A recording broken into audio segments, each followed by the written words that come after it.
আসসালামু আলাইকুম কাঁচা বাচ্চারা, কেমন আছো সবাই? পড়াশোনা কেমন চলছে? দিনকাল কেমন যাচ্ছে? সবাই একটু জানিয়ে দিও শুরুতে। আচ্ছা, আমাকে হৃদয় সরকার লিখছে, hello sir, how are you? এই তো আমি ভালো আছি। অনেকেই আমার সাথে আছে, কয়েকটা নাম পড়ি: রিপা, তাসফিয়া, মাইশা, তারপরে হচ্ছে রিপা, মারিয়া, আরশি, আনান, তারপরে হচ্ছে জেসি, ইশতিয়াক, তারপরে হচ্ছে বাইজিদ। আচ্ছা, অনেকে আছে, এত নাম পড়া যাবে না। তো আশা করি তোমরা সবাই ভালো আছো এবং সুস্থ আছো, ঠিকমতো পড়াশোনা করছো। এবার অনেক হাই হ্যালো হইলো, আমরা পড়াশোনায় ফেরত আসি। দেখো, এই যে হচ্ছে আমাদের ক্লাসগুলো হচ্ছে, ক্লাসগুলো তোমরা করছো, বাসায় তোমরা পড়ছো, এবং দেখবা এই চ্যাপ্টার কিন্তু মানে আমরা এই চ্যাপ্টারের প্ল্যান করছিলাম দ্রাব্যতার আগ পর্যন্ত, কোয়ান্টাম মেকানিক্স সেই পর্যন্ত পড়বো, এবং সেটা আমাদের হয়ে গেছে। মানে হয়ে যাচ্ছে। আর অল্প একটা বা দুইটা ক্লাস হইলে শেষ হয়ে যাবে। তারপরে তোমরা শুরু করবে দ্বিতীয় পত্রের প্রথম অধ্যায়। তো এটার কারণ কি ভাই, দ্বিতীয় পত্র কেন আসলে সিলেবাসে নিয়ে আসছেন? সিলেবাসে নিয়ে আসছি কারণ হচ্ছে তোমাদের অনেকের কলেজেই সামনে হাফ ইয়ারলি পরীক্ষা হবে, সেইখানে তোমরা দেখবে দ্বিতীয় পত্র সিলেবাসে আছে। তো যাই হোক, এই সবাই কি কোয়ান্টাম নাম্বার বাসায় পড়ছিলা? মানে আমি এখানে কোয়ান্টাম নাম্বার শেষ করছি, এবং এমন কোনো বই নাই যে বইতে এমন কোনো টপিক আছে যেটা আমি এখানে কভার করি নাই। কোয়ান্টাম নাম্বারটা পুরোপুরি শুরু থেকে শেষ পর্যন্ত সুন্দর মতো শেষ করা হয়েছে, যেটা তোমার একাডেমিকের জন্য হয়ে যাবে, অ্যাডমিশনের জন্য হয়ে যাবে। কোথাও তুমি কোয়ান্টাম নাম্বার নিয়ে আটকাবা না। ইনফ্যাক্ট তুমি যদি চাও তাইলে তুমি কাউকে টিউশনি করাতে পারো। সো কোয়ান্টাম নাম্বার ওই লেভেল পর্যন্ত আমরা শেষ করছি। তোমার কাজ ছিল বাসায় গিয়ে তোমার মতো করে পড়া। তো যেটা প্রতিদিন মতো করি সেটা এখনো করছি, বাকিরা জয়েন করতে থাকুক। আমরা একটু গত ক্লাসটা রিভিশন দিয়ে আসি। 8 নম্বর ক্লাস ছিল, তাই না? এবং তোমাদেরকে গত ক্লাসে আমরা মানে এর আগের ক্লাসে, পরশু ক্লাসে, সেখানে আমরা বলছিলাম হচ্ছে যে কোয়ান্টাম নাম্বার কয়টা, 4টা। তারপর হচ্ছে কোয়ান্টাম নাম্বারের কোনটার মান কিভাবে বের করে সেগুলো আমরা দেখছিলাম। মানে হচ্ছে প্রধান কোয়ান্টাম নাম্বার মান কেমন হয়, সহকারী কোয়ান্টাম নাম্বার মান কেমন হয়, চুম্বক কোয়ান্টাম নাম্বারের মান কেমন হয়, স্পিন কোয়ান্টাম নাম্বারের মান কেমনে বের করে। আর গত ক্লাসে কিছু প্র্যাকটিস করছিলাম, যেমন আমি তোমাদেরকে বলছিলাম নোডাল তল কি জিনিস। এই জিনিসটা 3 ক্লাসে বলছি। নোডাল তল কিরকম? নোডাল তল হচ্ছে আমি কোনো একটা অরবিটালের দা দিয়ে কাটবো বা ছুরি দিয়ে কাটবো। এখন দা বলি, ছুরি দিয়ে বলি, কাটবো, কাটার সময় কোনো ইলেকট্রন কাটবে না, এই কোনো অরবিটাল কাটবে না, তখন সেটাকে আমরা বলি হচ্ছে নোডাল তল। সো নোডাল তল হচ্ছে যে তলে কোনো ইলেকট্রন থাকে না। এবং এটা দুই রকম, একটা অ্যাঙ্গুলার, একটা রেডিয়াল। অ্যাঙ্গুলার নোডাল তল যেমন এস এর জন্য ছিল না, পি এর জন্য একটা ছিল, ডি এর জন্য দুইটা ছিল। এই জন্য আমরা বলতাম যে এল এর যে মানটা সেটা আসলে আমাদের অ্যাঙ্গুলার নোডাল তলের সংখ্যা নির্দেশ করে। এস এর জন্য শূন্যটা, পি এর জন্য একটা, ডি এর জন্য দুইটা। এবার দেখি রেডিয়াল নোডাল তল। রেডিয়াল নোডাল তলকে তুমি চাইলে গোলকীয় নোডাল তল বলতে পারো। যেমন ধরো, মানে রেডিয়াল নোডাল তল হইতেছে লেয়ারের, মানে লেয়ার বাই লেয়ার যে নোডাল তল থাকে সেটা। সবসময় যে গোলক হয় এমন কোনো কথা নাই। মানে ধরো হচ্ছে ওই যে অনেক সময় পিঠা বানানো হয় না, একটা লেয়ারের পরে আরেকটা লেয়ার, সেই লেয়ারের পরে আরেকটা লেয়ার, সেই লেয়ারের পরে আরেকটা লেয়ার, ওই লেয়ার বাই লেয়ার যে মাঝখানে ইলেকট্রন থাকে না সেটাকে আমরা কি বলে, রেডিয়াল নোডাল তল বলি। যেটা আমরা দেখলাম 1s এর জন্য নাই, 2s এর জন্য একটা, 3s এর জন্য দুইটা। তো সেখান থেকে আমরা একটা ফর্মুলা বের করছিলাম। ফর্মুলা হইতেছে কি, n-l-1। এটা হচ্ছে ফর্মুলা, পরীক্ষার জন্য তোমার দরকার। তারপর আমরা কিছু প্রশ্ন সলভ করছি, সোডিয়ামের যোজন ইলেকট্রনের জন্য কোয়ান্টাম সংখ্যাগুলো বের করছি। তারপরে হচ্ছে আমরা কপারের 20তম, কপারের সর্বশেষ, কপারের বহিস্থ এবং কপার প্লাসের চলে যাওয়া। সবাই এটা একটু মনে রাখবা যে হইতেছে বহিস্থ এক জিনিস আর সর্বশেষ অন্য জিনিস। অনেক পরমাণুর জন্য বহিস্থ ইলেকট্রনটা সর্বশেষ ইলেকট্রনটা একই হয়, যেমন সোডিয়ামের জন্য সেম, ক্যালসিয়ামের জন্য সেম, কিন্তু এটা কপারের জন্য কিন্তু সেম না। তারপরে আমরা দেখছিলাম হচ্ছে তৃতীয় স্তরে ইলেকট্রন সংখ্যা গণনা করো। তোমাদের জন্য হোমওয়ার্ক দেওয়া ছিল চতুর্থ শক্তি স্তরের ইলেকট্রন সংখ্যা। এখানে কার কার 32 আসছিল বলো? যাদের আনসার 32 আসছে তাদের উত্তর ঠিক আছে। 32 কার কার আসছে? যে হোমওয়ার্কটা দেওয়া ছিল যে চতুর্থ শক্তি স্তরে ইলেকট্রন সংখ্যা গণনা করো, আনসার হচ্ছে 32। আমি দেখছি গ্রুপে অনেকেই এটা মানে আনসার করছো, এবং অনেকেরই হয়েছে, যাদের 32 তাদের হয়েছে। যাদের 50 আমি দেখলাম এদের হয়নি, কেউ 18 বের করছে ওদেরও হয়নি। গুড, অনেকেরই 32 আসছে। তারপরে একটা মজার ম্যাথ করাইছিলাম, পরীক্ষা আসার মতো ম্যাথ না, ব্রেন স্ট্রিমিং ম্যাথ, যে শাওন 001 পরমাণুর 50তম স্তর ইলেকট্রন সংখ্যা কত, গেল এটুকু। এরপরে আমরা শিখলাম আউফবাউ নীতি। আউফবাউ নীতি আমাদের কি বলে, আউল ফাউল নীতি আর কি, যে উপশক্তি স্তরে মানে কোন উপশক্তি স্তরে আগে প্রবেশ করবে, কোন উপশক্তি স্তরে পরে প্রবেশ করবে সেইটা। তো যে উপশক্তি স্তরে শক্তি কম সেখানে আগে প্রবেশ করে, মানে সোজা কথা যেখানে এন এবং এল এর যোগফলটা কম সেখানে আগে প্রবেশ করে। তো সেই অনুযায়ী আমরা একটা লিস্ট পড়ছিলাম এবং বলছিলাম যদি কখনো যোগফলটা সমান হয়, যেখানে এন এর মানটা ছোট সেখানে আগে প্রবেশ করে। হুন্ডের নীতি, এটা অরবিটাল ইলেকট্রন প্রবেশ করার নিয়ম বলে। হুন্ডের নিয়ম অনুযায়ী ইলেকট্রন প্রথমে একটা একটা করে প্রবেশ করে, মানে বিজোড় অবস্থায় প্রবেশ করে, তারপরে তারা জোড়া গঠন করে। এটা বইতে অন্যভাবে লেখা থাকতে পারে, বইতে লেখা থাকতে পারে হইতেছে যে ইলেকট্রনগুলো সর্বোচ্চ বিজোড় অবস্থায় থাকতে চায়। তারপরে হচ্ছে পলির বর্জন নীতি। পলির বর্জন নীতি হচ্ছে একটা পরমাণুতে দুইটা ইলেকট্রনের সবগুলো কোয়ান্টাম সংখ্যা কখনো সেম হয় না, অ্যাটলিস্ট একটা কোয়ান্টাম নাম্বার ভিন্ন হবে। এখন বলো কার কার আসলে এই গল্পগুলো মনে আছে গত ক্লাসের, কমেন্ট করো।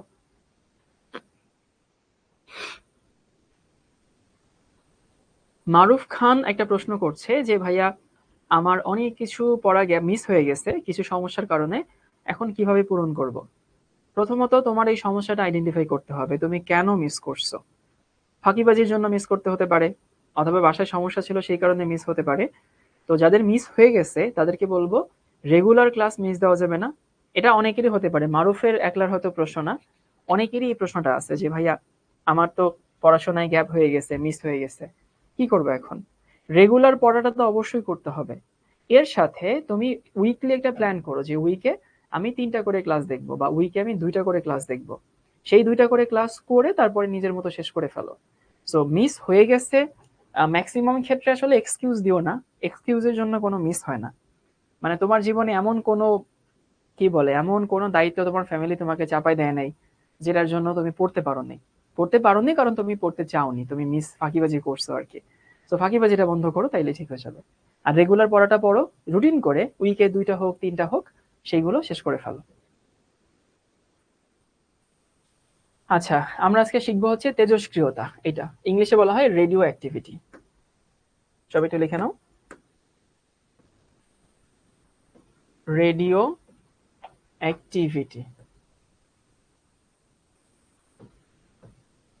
আর বর্ণালী আমরা সময় পাইলে আজকে শুরু করবো হয়তোবা।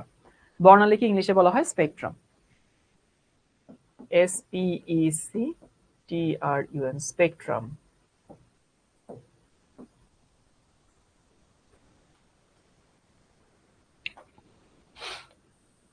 অর্ণব ঘোষ জিজ্ঞেস করছে সিকিউ সলভ করাবেন না। হ্যাঁ, অবশ্যই করানো হবে।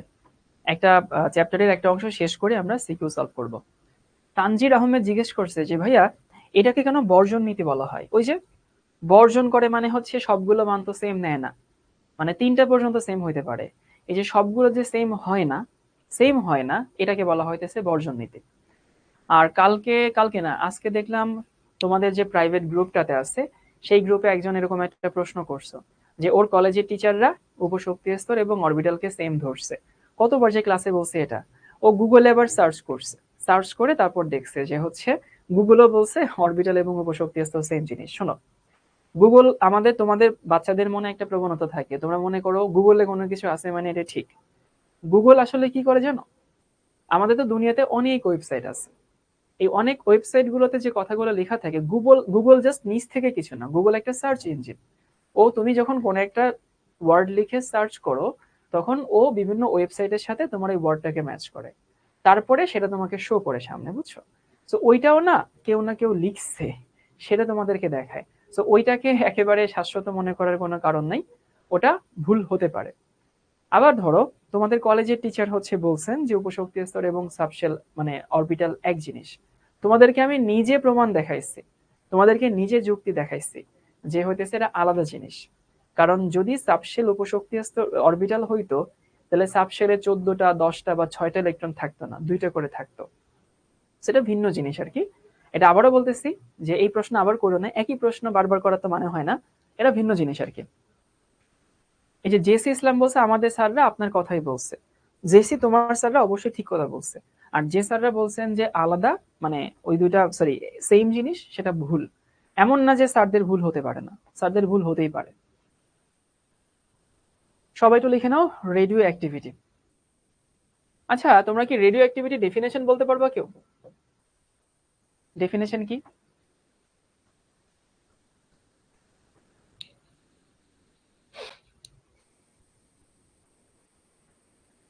দেখবা রেডিও অ্যাক্টিভিটির বইতে খুব সুন্দর একটা ডেফিনেশন দেওয়া আছে, যে ডেফিনেশনটা এখানেও লেখা আছে, এই যে এটা, যে হইতেছে এই যে এটা হচ্ছে আমাদের ডেফিনেশন। এখন বিশ্বাস করো ভাই, এখানে কি লেখা আছে দেখারই দরকার নেই, তুমি এখানে আসো জাস্ট। ডেফিনেশনটা কতটা কঠিন তোমাদেরকে বুঝাই দেই। পরমাণুর নিউক্লিয়াস হতে বিশেষ বৈশিষ্ট্যপূর্ণ যে সকল রশ্মি অনবরত নির্গত হয় তাকে তেজস্ক্রিয় রশ্মি বলে। যেসব পদার্থ থেকে এসব রশ্মি নির্গত হয় তাকে তেজস্ক্রিয় পদার্থ বলা হয়, আর এই ব্যাপারটাকে বলা হয় তেজস্ক্রিয়তা। বুঝছো? এটা হচ্ছে বইয়ের ডেফিনেশন। কিন্তু তেজস্ক্রিয়তার নর্মাল ডেফিনেশন কি জানো? মানে যে কোনো জিনিসকে যদি নর্মালি ইনপুট করো সেই জিনিসটা মাথায় বেশি থাকবে। নর্মাল ডেফিনেশন হতেছে এইটা, তেজস্ক্রিয়তা মানে হচ্ছে নিউক্লিয়াসের পরিবর্তন।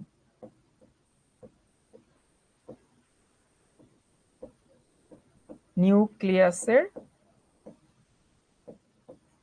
পরিবর্তন, সিম্পল ভাই, এইটুকুই।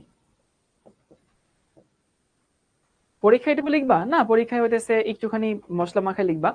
মশলা মাখায় মানে হইতেছে যে কোনো কোনো পরমাণু বিভিন্ন কণা বা রশ্মিগুলো নির্গত করে তার নিউক্লিয়াসের পরিবর্তন হয়। তুমি দেখবা বইয়ের যে ডেফিনেশনটা আছে সেই ডেফিনেশনে আমি যাই, দেখো নির্গত হয় যে নিউক্লিয়াস হতে, দেখছো যে নিউক্লিয়াস হতে, এইটা হচ্ছে মেইন কথা। কোন একটা ডেফিনেশনে সবগুলো ওয়ার্ড কিন্তু মনে রাখার দরকার নাই। তুমি কি মনে রাখবা? তুমি জাস্ট কয়েকটা কি ওয়ার্ড মনে রাখবা। তার মানে হইতেছে কি দাঁড়ালো, তেজস্ক্রিয়তা মানে হচ্ছে নিউক্লিয়াসের পরিবর্তন। কি কারণে হয়? আলফা বিটা গামা এই টাইপের বিভিন্ন কণা বা রশ্মি নির্গমনের ফলে নিউক্লিয়াসের পরিবর্তন হয়। বুঝছো? তুমি বইটা পড়ো কিন্তু এটা দেখে বুঝো। গেল এরকম। এরপরে আসি, আচ্ছা বলো তো তেজস্ক্রিয়তা কি জোর করে হওয়ানো লাগে না এমনি এমনি হয়, কি মনে হয়?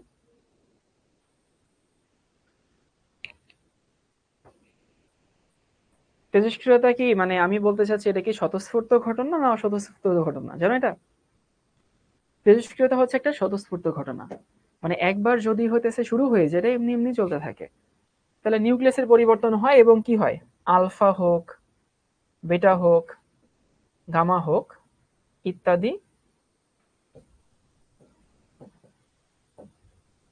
কণাও হোক অথবা রশ্মি হোক, কণা বা রশ্মি নির্গত হয়।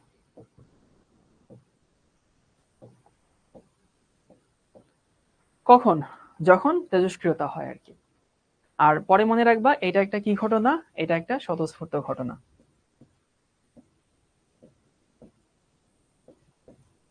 স্বতঃস্ফূর্ত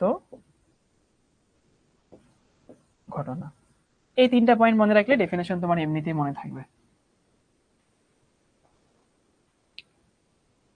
রায়ান বলছে সাবশেল নিয়ে পরীক্ষায় কোনটা লিখবো? বাবা আমি যেটা বলছি সেটা লিখবা, মানে তুমি পরীক্ষায় কেন ভুলটা লিখবা? এই প্রশ্নটাই তো অবান্তর যে স্যার পরীক্ষায় কোনটা লিখবো, সঠিকটা লিখবা পরীক্ষায়, শেষ।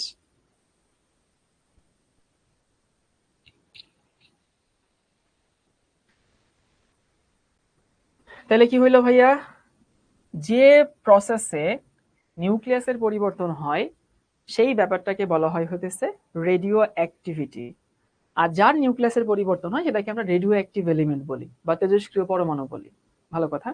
তাহলে নিউক্লিয়াসের পরিবর্তন মানে হচ্ছে তেজস্ক্রিয়তা, গেল এইটুকু। তারপরে এখানে কি হয়, আলফা হোক বিটা হোক গামা হোক এই টাইপের হচ্ছে কোনো কিছু কণা বা রশ্মি নির্গত হয়। আর তেজস্ক্রিয়তা কি ঘটনা? স্বতঃস্ফূর্ত ঘটনা, মানে এটা এমনি এমনি হয়। জাস্ট এই তিনটা লাইন মনে রাখলেই হতেছে তেজস্ক্রিয়তা তোমার ভালো মতো মনে থাকবে। এখন তোমাদেরকে একটু দেখাই দেই যে তেজস্ক্রিয়তা আসলে এই যে বিভিন্ন কণা বা রশ্মি বের হয় এগুলো আসলে কারা কারা বের হয়। তো আমরা একটু কণা বা রশ্মিগুলো শিখে আসি। কণা বা হচ্ছে রশ্মি, কণা মানে যেগুলোর ভটর আছে, বুঝছো? আর রশ্মি মানে লাইট যেগুলা। যেমন দেখবা তেজস্ক্রিয়র রিয়াকশন তুমি যখন পড়বা তখন তুমি প্রায় হচ্ছে আলফা কণা পড়বা। দেখবো প্রায় হইতেছে আলফা কণা তোমাকে হইতেছে পড়তে হবে, আলফা কণার সিম্বলটা তুমি সামনে পড়বা। এই আলফা কণা মানে কি? আলফা কণা মানে হইতেছে দ্বিধনাত্মক হিলিয়াম নিউক্লিয়াস। মানে আমরা আলফা কণাকে অনেক সময় এভাবে দেখাই, আলফা এখানে 2, এখানে হচ্ছে 4। তোমাদের কি মনে আছে তোমাদেরকে বলছিলাম আলফা কণার মেইন ডেফিনেশন কি? 2টা প্রোটন আর 2টা নিউট্রন। মানে দেখো আলফা কণা হইতেছে 2টা প্রোটন আর 2টা নিউট্রন, মানে ভর সংখ্যা হচ্ছে 4। ওকে, তারপরে মাঝে মধ্যে দেখবা হচ্ছে বিটা কণা। ইলেকট্রনকে আসলে বিটা কণা বলা হয়, -1 0, এটা হচ্ছে বিটা কণার সিম্বল। তারপরে হইতেছে গামা কণা। এই কাঁচা বাচ্চারা, গামা কি কণা না গামা রশ্মি বলো তো? গামা কি কণা না রশ্মি? তোমরা ছোটবেলায় দেখছো ইলেকট্রোম্যাগনেটিক স্পেকট্রাম পড়ছিলা, যে হইতেছে এক্স রশ্মি, গামা রশ্মি, অবলোহিত রশ্মি, দৃশ্যমান আলো, তারপরে হচ্ছে কি বলে ইউভি, মাইক্রো, এরকম দেখছিলেন না? সো গামা কিন্তু ঠিক আসলে কণা না, গামা একটা রশ্মি। সো গামাকে অনেক সময় এভাবে দেখানো হয় 0 0, মানে ওর প্রোটনও নাই ওর ভরও নাই। গামা হচ্ছে একটা লাইটের মতো। গুড, অনেকেই জানো। মাঝে মাঝে দেখবা তেজস্ক্রিয় রিয়েকশন পড়ার সময় তুমি নিউট্রন দেখবা, অনেক সময় নিউট্রন। নিউট্রনের সিম্বল তো সবাই জানো, নিউট্রন 0, এখানে হচ্ছে 1। আবার মাঝে মধ্যে তুমি দেখবা হচ্ছে পজিট্রন।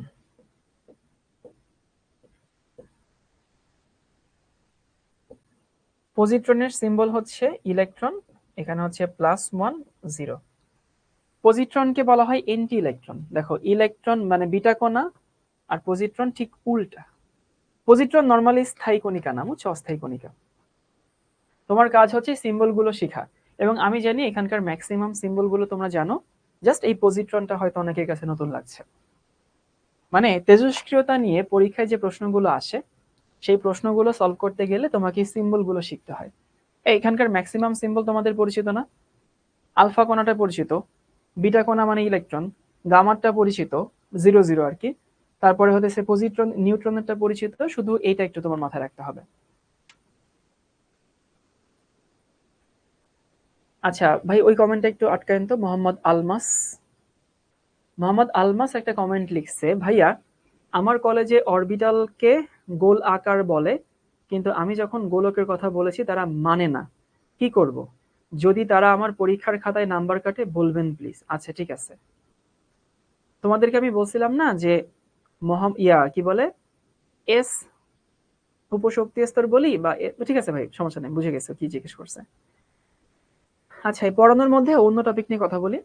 আলমাসের প্রশ্ন করছে এইটা যে ভাইয়া তোমাদেরকে বলছিলাম না এস সাবশেল বা এস অরবিটাল একই তো জিনিস, এইটা গোলক আকার, মনে আছে বলছিলাম, ফুটবলের মতো দেখতে আর কি। কিন্তু আলমাসের টিচাররা আবার বলছে এটা হচ্ছে গোলাকার।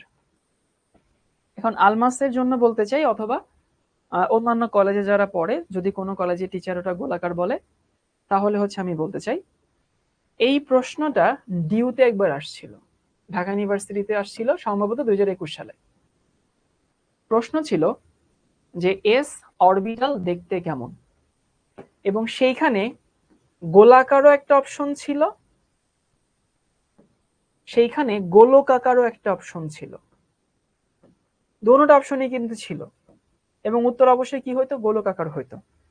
সো যদি কারো টিচার গোলাকার বলে থাকে ভুল, পরীক্ষায় যদি লিখতে হয় তুমি গোলকাকারই লিখবা, নাম্বার কাটলে পরে বলো, বাট গোলকাকারই তুমি লিখবা। যদি বইয়ে গোলাকার দেওয়া থাকে সেটাও ভুল, বই তো কোরআন শরীফ না, তাই না? বইয়ে তো ভুল থাকতেই পারে, আমারও ভুল হতেই পারে, বাট আমি এখানে ঠিক, এখানে ভুল নাই। তাহলে কি বললাম ভাইয়া?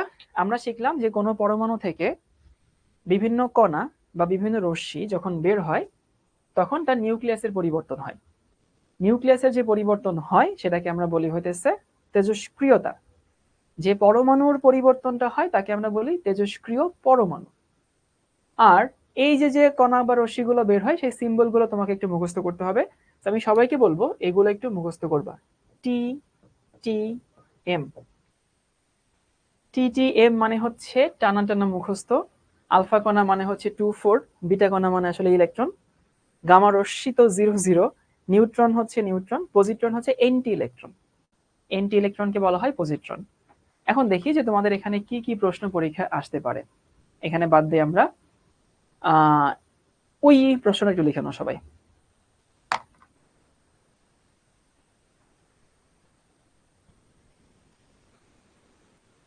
সুবহানা স্প্যামিং করেই যাচ্ছে। আহ্বান নীতি পর্যন্ত পড়েছি, এখন কি আমার আজকের ক্লাসটা করতে পারবো? বলেন না প্লিজ ভাইয়া। কেন করতে পারবা না? করতে পারবা, সমস্যা নাই।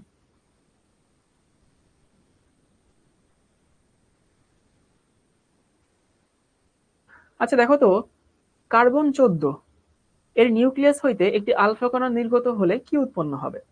এই হচ্ছে প্রশ্ন। মানে কার্বন 14 এর নিউক্লিয়াস হতে একটি আলফা কণা বের হয়ে গেছে, তো সেখান থেকে কি তৈরি হবে এই হচ্ছে প্রশ্ন। তার মানে তোমাকে কি দেখাইতে হবে দেখো, কার্বন এখানে কত 6, এখানে কত 14, তাই না? এটাই তো কার্বন। সেখান থেকে একটা আলফা কণা বের হয়ে গেছে, এই হচ্ছে আলফা কণা। তো আমাদের প্রশ্ন করছে এখানে কি তৈরি হবে। এখন আলফা কণা মানে কি, এখানে 2, এখানে 4, তাই না?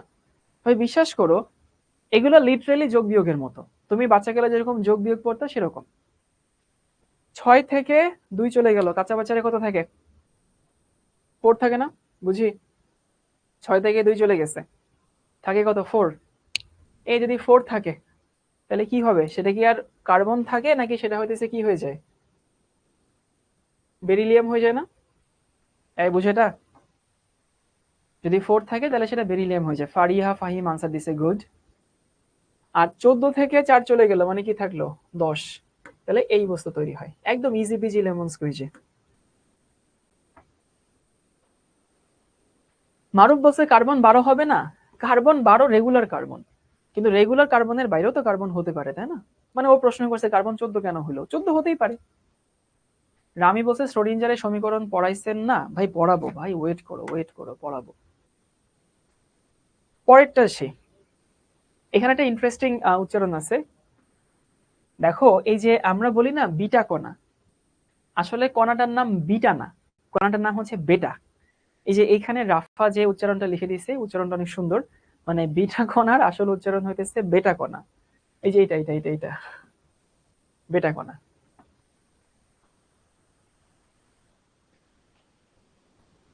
অনেকে বুঝতেছে না ভাইয়া বেরিলিয়াম কেন হলো। ভাই পারমাণবিক সংখ্যা 4, পারমাণবিক সংখ্যা 4, বেরিলিয়াম ছাড়া অন্য কিছু হবে না আর কি। মহাইমিন বলছে ভাই বেরিলিয়ামের আণবিক ভর তো 9। মহাইমিন প্রথমত প্রশ্নে ভুল করছো, বেরিলিয়ামের ওটা আণবিক ভর না, পারমাণবিক ভর হচ্ছে 9। আর 9 মানেই বেরিলিয়াম এমন কোনো কথা আছে? এই মানে শোনো, তোমাদের মধ্যে অনেকেই এই এই দ্বিধায় ভুগতেছে, ভাইয়া কার্বন 14 কেন হলে, কার্বন 14 কি হওয়া কি মানে হারাম নাকি? আমাকে এটা বলো তো, কার্বন 14 হওয়া হারাম নাকি জায়েজ আছে? কি মনে হয় তোমাদের, কার্বন 14 কি হতে পারে না? তেজস্ক্রিয় আইসোটোপ পড়া দিছিলাম, সেখানে কি পড়ো নাই কার্বন 14 ক্যান্সার চিকিৎসায় ব্যবহৃত হয়? তো কার্বন 14 হওয়া হালাল, জায়েজ আছে ভাই, জায়েজ আছে। রেগুলার কার্বন 12 ঠিক আছে, তার মানে তাই না কার্বন 14 হতে পারবে না। এই বেরিলিয়াম কি 10 হইতে পারে না নাকি যায়? হারাম এটা। বেরিলিয়াম 10 হইতে পারে রে বাবা। বেরিলিয়াম 9, সেটা নর্মাল বেরিলিয়াম, প্রকৃতিতে যেটা বেশি পাওয়া যায় সেই বেরিলিয়াম। তার মানে তো এই না যে বেরিলিয়াম 10 হইতে পারে না, এটা বেরিলিয়ামের একটা আইসোটোপ। এগুলো জায়েজ, এগুলো না জায়েজ কিছু না ভাই। মানে অনেকে বুঝতেছে না যে ভাই 14 কেন হইলো, ওখানে 10 কেন হইলো। 10 হতে পারে, 14 হতে পারে, কোনো সমস্যা নাই।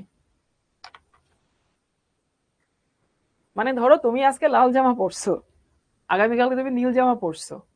তো এই যে আমি সামিহার কথাই বলি, সামিহা আজকে লাল পরছে, কালকে নীল পরছে, তো সামিহা কি তাসমিয়া হয়ে গেছে? সামিহা তো সামিয়াই আছে। এখানে আসি, কার্বন 14 এর নিউক্লিয়াস হইতে একটি বেটা কণা নির্গত হলে কি উৎপন্ন হয়? তাহলে আবার ওই কার্বন 14, কার্বন এখানে 6, এখানে 14, মাইনাস বেটা কণা। বেটা কণা মানে হইতেছে এইটা, -1 0। তুমি এটা দিলেও যে কথা, যে তুমি যদি এই সিম্বলটা দাও, এই যে এই সিম্বলটা দেওয়া যে কথা, তুমি যদি এই সিম্বলটা দাও একই জিনিস, হিসাব নিকাশে কোনো পরিবর্তন হয় না, বুঝছো? একই জিনিস। তাহলে এখানে কি উৎপন্ন হবে? এই কাঁচা বাচ্চারা নর্মাল যোগ বিয়োগ করবে, একেবারে নর্মাল যোগ বিয়োগ। এই মাইনাস আর এই মাইনাসে কি হয়ে যায়? প্লাস। মাইনাসে মাইনাসে প্লাস, যদি প্লাস হয় 6 এর 1 যোগ করলে 7 হয়, 7 যদি হয় তাহলে সেটা কি হবে, নাইট্রোজেন হবে, আর কার্বন থাকছে না। যারা বলতেছে অক্সিজেন এদেরকে পিটাবো। আর 14 জায়গায় কি থাকে, 14 জায়গায় 14ই থাকে। এই হচ্ছে আমাদের আনসার।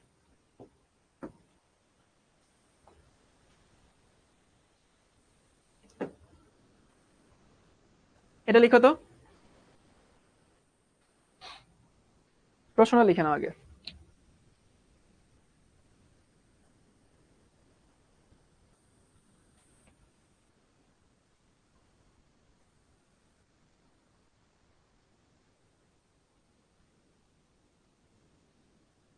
আর এই যে কি ট্রেন্ড শুরু হয়েছে, এটা গত ক্লাসে বলছিলাম, এক একজনের পুরাতন পুরাতন ছবিরে কমেন্ট করে করে সব সামনে নিয়ে আসে। 10 বছর আগের ছবি, 15 বছর আগের ছবি। ভালো ট্রেন্ড শুরু হয় কিছুদিন পর পর। না, এগুলো সিকিউতে আসবে না, এগুলো এমসিকিউতে আসবে।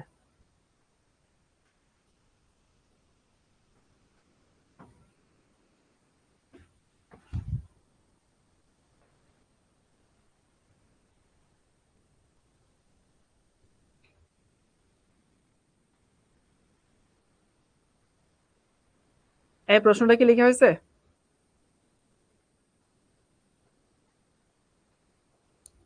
আচ্ছা, ডান। নাইট্রোজেনের একটা নিউক্লিয়াসকে একটি উচ্চ গতিসম্পন্ন আলফা রশ্মি দিয়ে আঘাত করায় লিথিয়াম 7 তৈরি হয়। ওকে, ভালো কথা।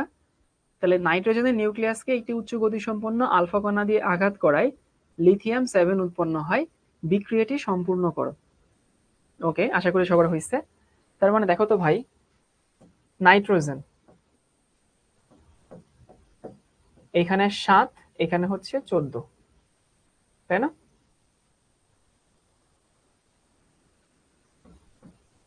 অনেকে বলতে পারে ভাই 7 কই পাইছেন? 7 পাইছি হইতেছে কারণ এখানে নাইট্রোজেন, এখানে 7 আছে। 7 নাইট্রোজেন মানেই 7, এর কোনো ব্যত্যয় নাই। কি করছি, একটা আলফা কণ রশ্মি দিয়ে আঘাত করছি। আলফা এখানে রশ্মি হওয়া উচিত ছিল না, আলফা এখানে কণা হওয়া উচিত ছিল। যাই হোক, আলফা এখানে হইতেছে 2, এখানে হচ্ছে 4। এখানে কি করা হয়েছে, লিথিয়াম 7 উৎপন্ন হয়েছে। 7 মানে হইতেছে এইটা দেখো, লিথিয়াম। লিথিয়াম মানে হচ্ছে 3, আর এখানে হচ্ছে কত হবে, 7, এবং এখানে হচ্ছে কি প্লাস। অনেকে মনে মনে চিন্তা করছে যে ভাইয়া এখানে প্লাস কেন দিলেন? আচ্ছা, এই আলফা কণা বলি বা রশ্মি বলি, এটা খুবই মানে কি বলে, খুবই সূক্ষ্ম জিনিস। কণা রশ্মি তুমি যেটাই বলো ঠিকই আছে। আমি আঘাত করছি, তার মানে কি এটা কি নাইট্রোজেন থেকে বের হয়েছে নাকি নাইট্রোজেনের সাথে অ্যাড হয়েছে? চিন্তা করো তো ভাইয়া, প্রশ্নটা পড়ো। আমি করছি কি, নাইট্রোজেনের সাথে একটা আলফা রশ্মি আঘাত করছি। মানে তুমি ধরো আসো ওখানে, তোমার আমি আমার এই মার্কার দিয়ে ছুড়ে মারলাম, তাহলে এই মার্কার কিন্তু তোমার গায়ে গিয়ে যুক্ত হয়েছে, তোমার গায়ে আঘাত করছে। তো এটা কিন্তু অ্যাড হয়েছে, অ্যাড হয়েছে মানে এখানে আমরা প্লাস সাইন দিচ্ছি। ভালো কথা। তো দেওয়ার পর আমি দেখলাম 7 আর 2 কত হয়, দেখো 7 আর 2 হয় হইতেছে 9, 9 হয়। তুমি এখানে কি লিখছো, 3 লিখছো, তাহলে তোমার এখানে কি লিখতে হবে, বুঝে 6 লিখতে হবে। কারণ এই পাশে নিচের যোগফল আর ওই পাশে নিচের যোগফল সমান হবে। তার মানে 7 আর 2 9 হয়েছে, এখানে 6 হইলে 9 হয়, তার মানে এখানে কি হবে, কার্বন হবে। ওকে, এরপরে আসি 10, 14 আর 4 কত হয়, 18 হয়। তো 14 আর 4 18 যদি হয়, তুমি এখানে লিখে ফেলছো 7, আর কত থাকে, আর থাকে হইতেছে 7 আর কত হইলে 18 হয়, 11 হইলে 18 হয়। সো আমাদের এই বস্তু এক্সট্রা তৈরি হবে। আচ্ছা, মোনা বলছে ভাই কণার রশ্মি সেম না, কণার রশ্মি সেম না, কিন্তু ওই যে যেমন ধরো ক্ষার আর ক্ষারক যেরকম কাছাকাছি না, কণার রশ্মি ওই রকম। তো এখানে আসলে আলফা রশ্মি না হয় আলফা কণা হওয়া উচিত ছিল, কণা হইলে বেশি অ্যাকুরেট হতো। এই প্রশ্নটা কোনো হয়তো অ্যাডমিশনের প্রশ্ন থেকে তোলা, সেখানে রশ্মি লেখা ছিল। অনেক ইজি, আসলে অনেক ইজি। দেখো তো এই প্রশ্নটা সলভ করতে পারো কিনা।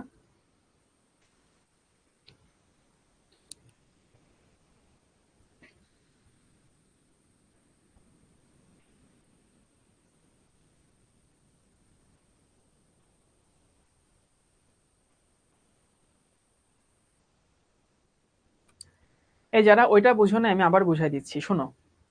যখন কোনো তেজস্ক্রিয় কণা তুমি হচ্ছে মানে তেজস্ক্রিয় বিক্রিয়া, যারা কমেন্ট করো না, কথাগুলো মনোযোগ দিয়ে শোনো। আসলে আমরা কেউই মাল্টিটাস্কিং না, বুঝছো? তো তুমি একই সাথে কমেন্টও করবা, আবার তুমি একই সাথে পড়াও বুঝবা, এটা তোমার জন্য খুব টাফ। এই জন্য সবাই হচ্ছে একটু মনোযোগ দিও। এমনও হইতে পারে তোমার উত্তরটা এমনিতে চলে আসবে। তেজস্ক্রিয় বিক্রিয়াটা সবসময় মেইন একটা জিনিস ঠিক থাকে, সেটা কি জানো? এই যে এই পাশের নিচের যোগফলগুলো আর এই পাশের নিচের যোগফলগুলো সবসময় সমান থাকে, আর এই পাশের উপরে যোগফলগুলো এই পাশের উপরে যোগফলগুলো সবসময় সমান থাকে। তাহলে দেখো, আমাকে বলছে নাইট্রোজেনের সাথে আমি আলফা কণা, নাইট্রোজেনকে আলফা কণা দিয়ে ঢিল ছুটছে, তাহলে আলফা কণা নাইট্রোজেনের সাথে আমি যোগ চিহ্ন দিচ্ছি আর কি। এখানে কিন্তু বিয়োগ, আমাকে বিয়োগ করতে বলছে, দেখে বিয়োগ করছে। তারপর আমি দেখলাম যে এখানে 7 আর 2 9, আর লিথিয়াম উৎপন্ন হয় এটা তোমাকে বলেই দিচ্ছে। অনেকে মনে করতে পারো 3 কই পাইছি, লিথিয়াম যে 3, তুমি যদি এটা না জানো তাহলে তোমার কাছে কোন দিয়ে পেটানো উচিত যে লিথিয়াম 3 তুমি যদি না জানো। লিথিয়াম 3 উপরে 7, এটা আমাকে বলে দিচ্ছে, বুঝে দেখো লিথিয়াম 7। তো কি হইলো, 3 হইলো 7 হইলো। এখন আমি দেখলাম যে এই পাশের সাথে মিলাইতে আমার কি দরকার, 7 আর 2 9, এখানে 3 লিখছি, তাহলে 6 দরকার। এই 6 সেখানে বসাইছে, আর এখানে 14 আর 4 18, 7 হইছে, আর 11 হইলে 18 হয়, শেষ। এবার আসি এই প্রশ্নটা, এটা খুব ভালো প্রশ্ন। যদি এই প্রশ্ন কেউ পারো, আমি তাকে বলে দিলাম, দোয়া করে দিব আর কি মন থেকে, সে বুয়েটে চান্স পাবা, বুয়েট কনফার্ম। এবং এটা ওই টাইপেরই একটা প্রশ্ন।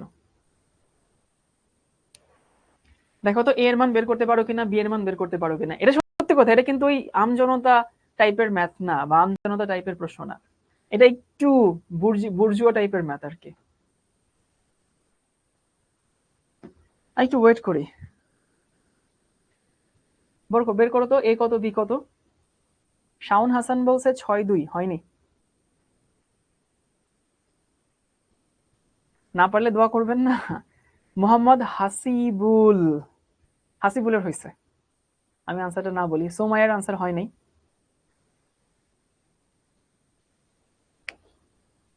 রাহমতুল্লাহর আনসার হয় নাই। তাসনিমের আনসার হয় নাই। পলি রানী দেবের আনসার হয় নাই। এক একজন এক একটা মান বের করে দিচ্ছে। এই যে তাল নামে একজন আছে, তোমাদের জন্য একটা সারপ্রাইজ আছে, একটু পরে দেখাচ্ছি সারপ্রাইজটা, তোমরা একটু চেষ্টা করো অঙ্কটা তো না, প্রশ্নটা আর কি।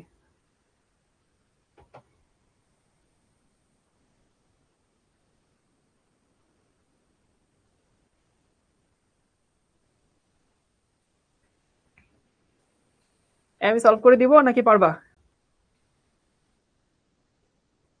এই প্রশ্ন সলভ করতে গেলে খালি কেমিস্ট্রি পারলে হয় না, তোমাকে একটু স্মার্ট হইতে হবে, বুঝছো?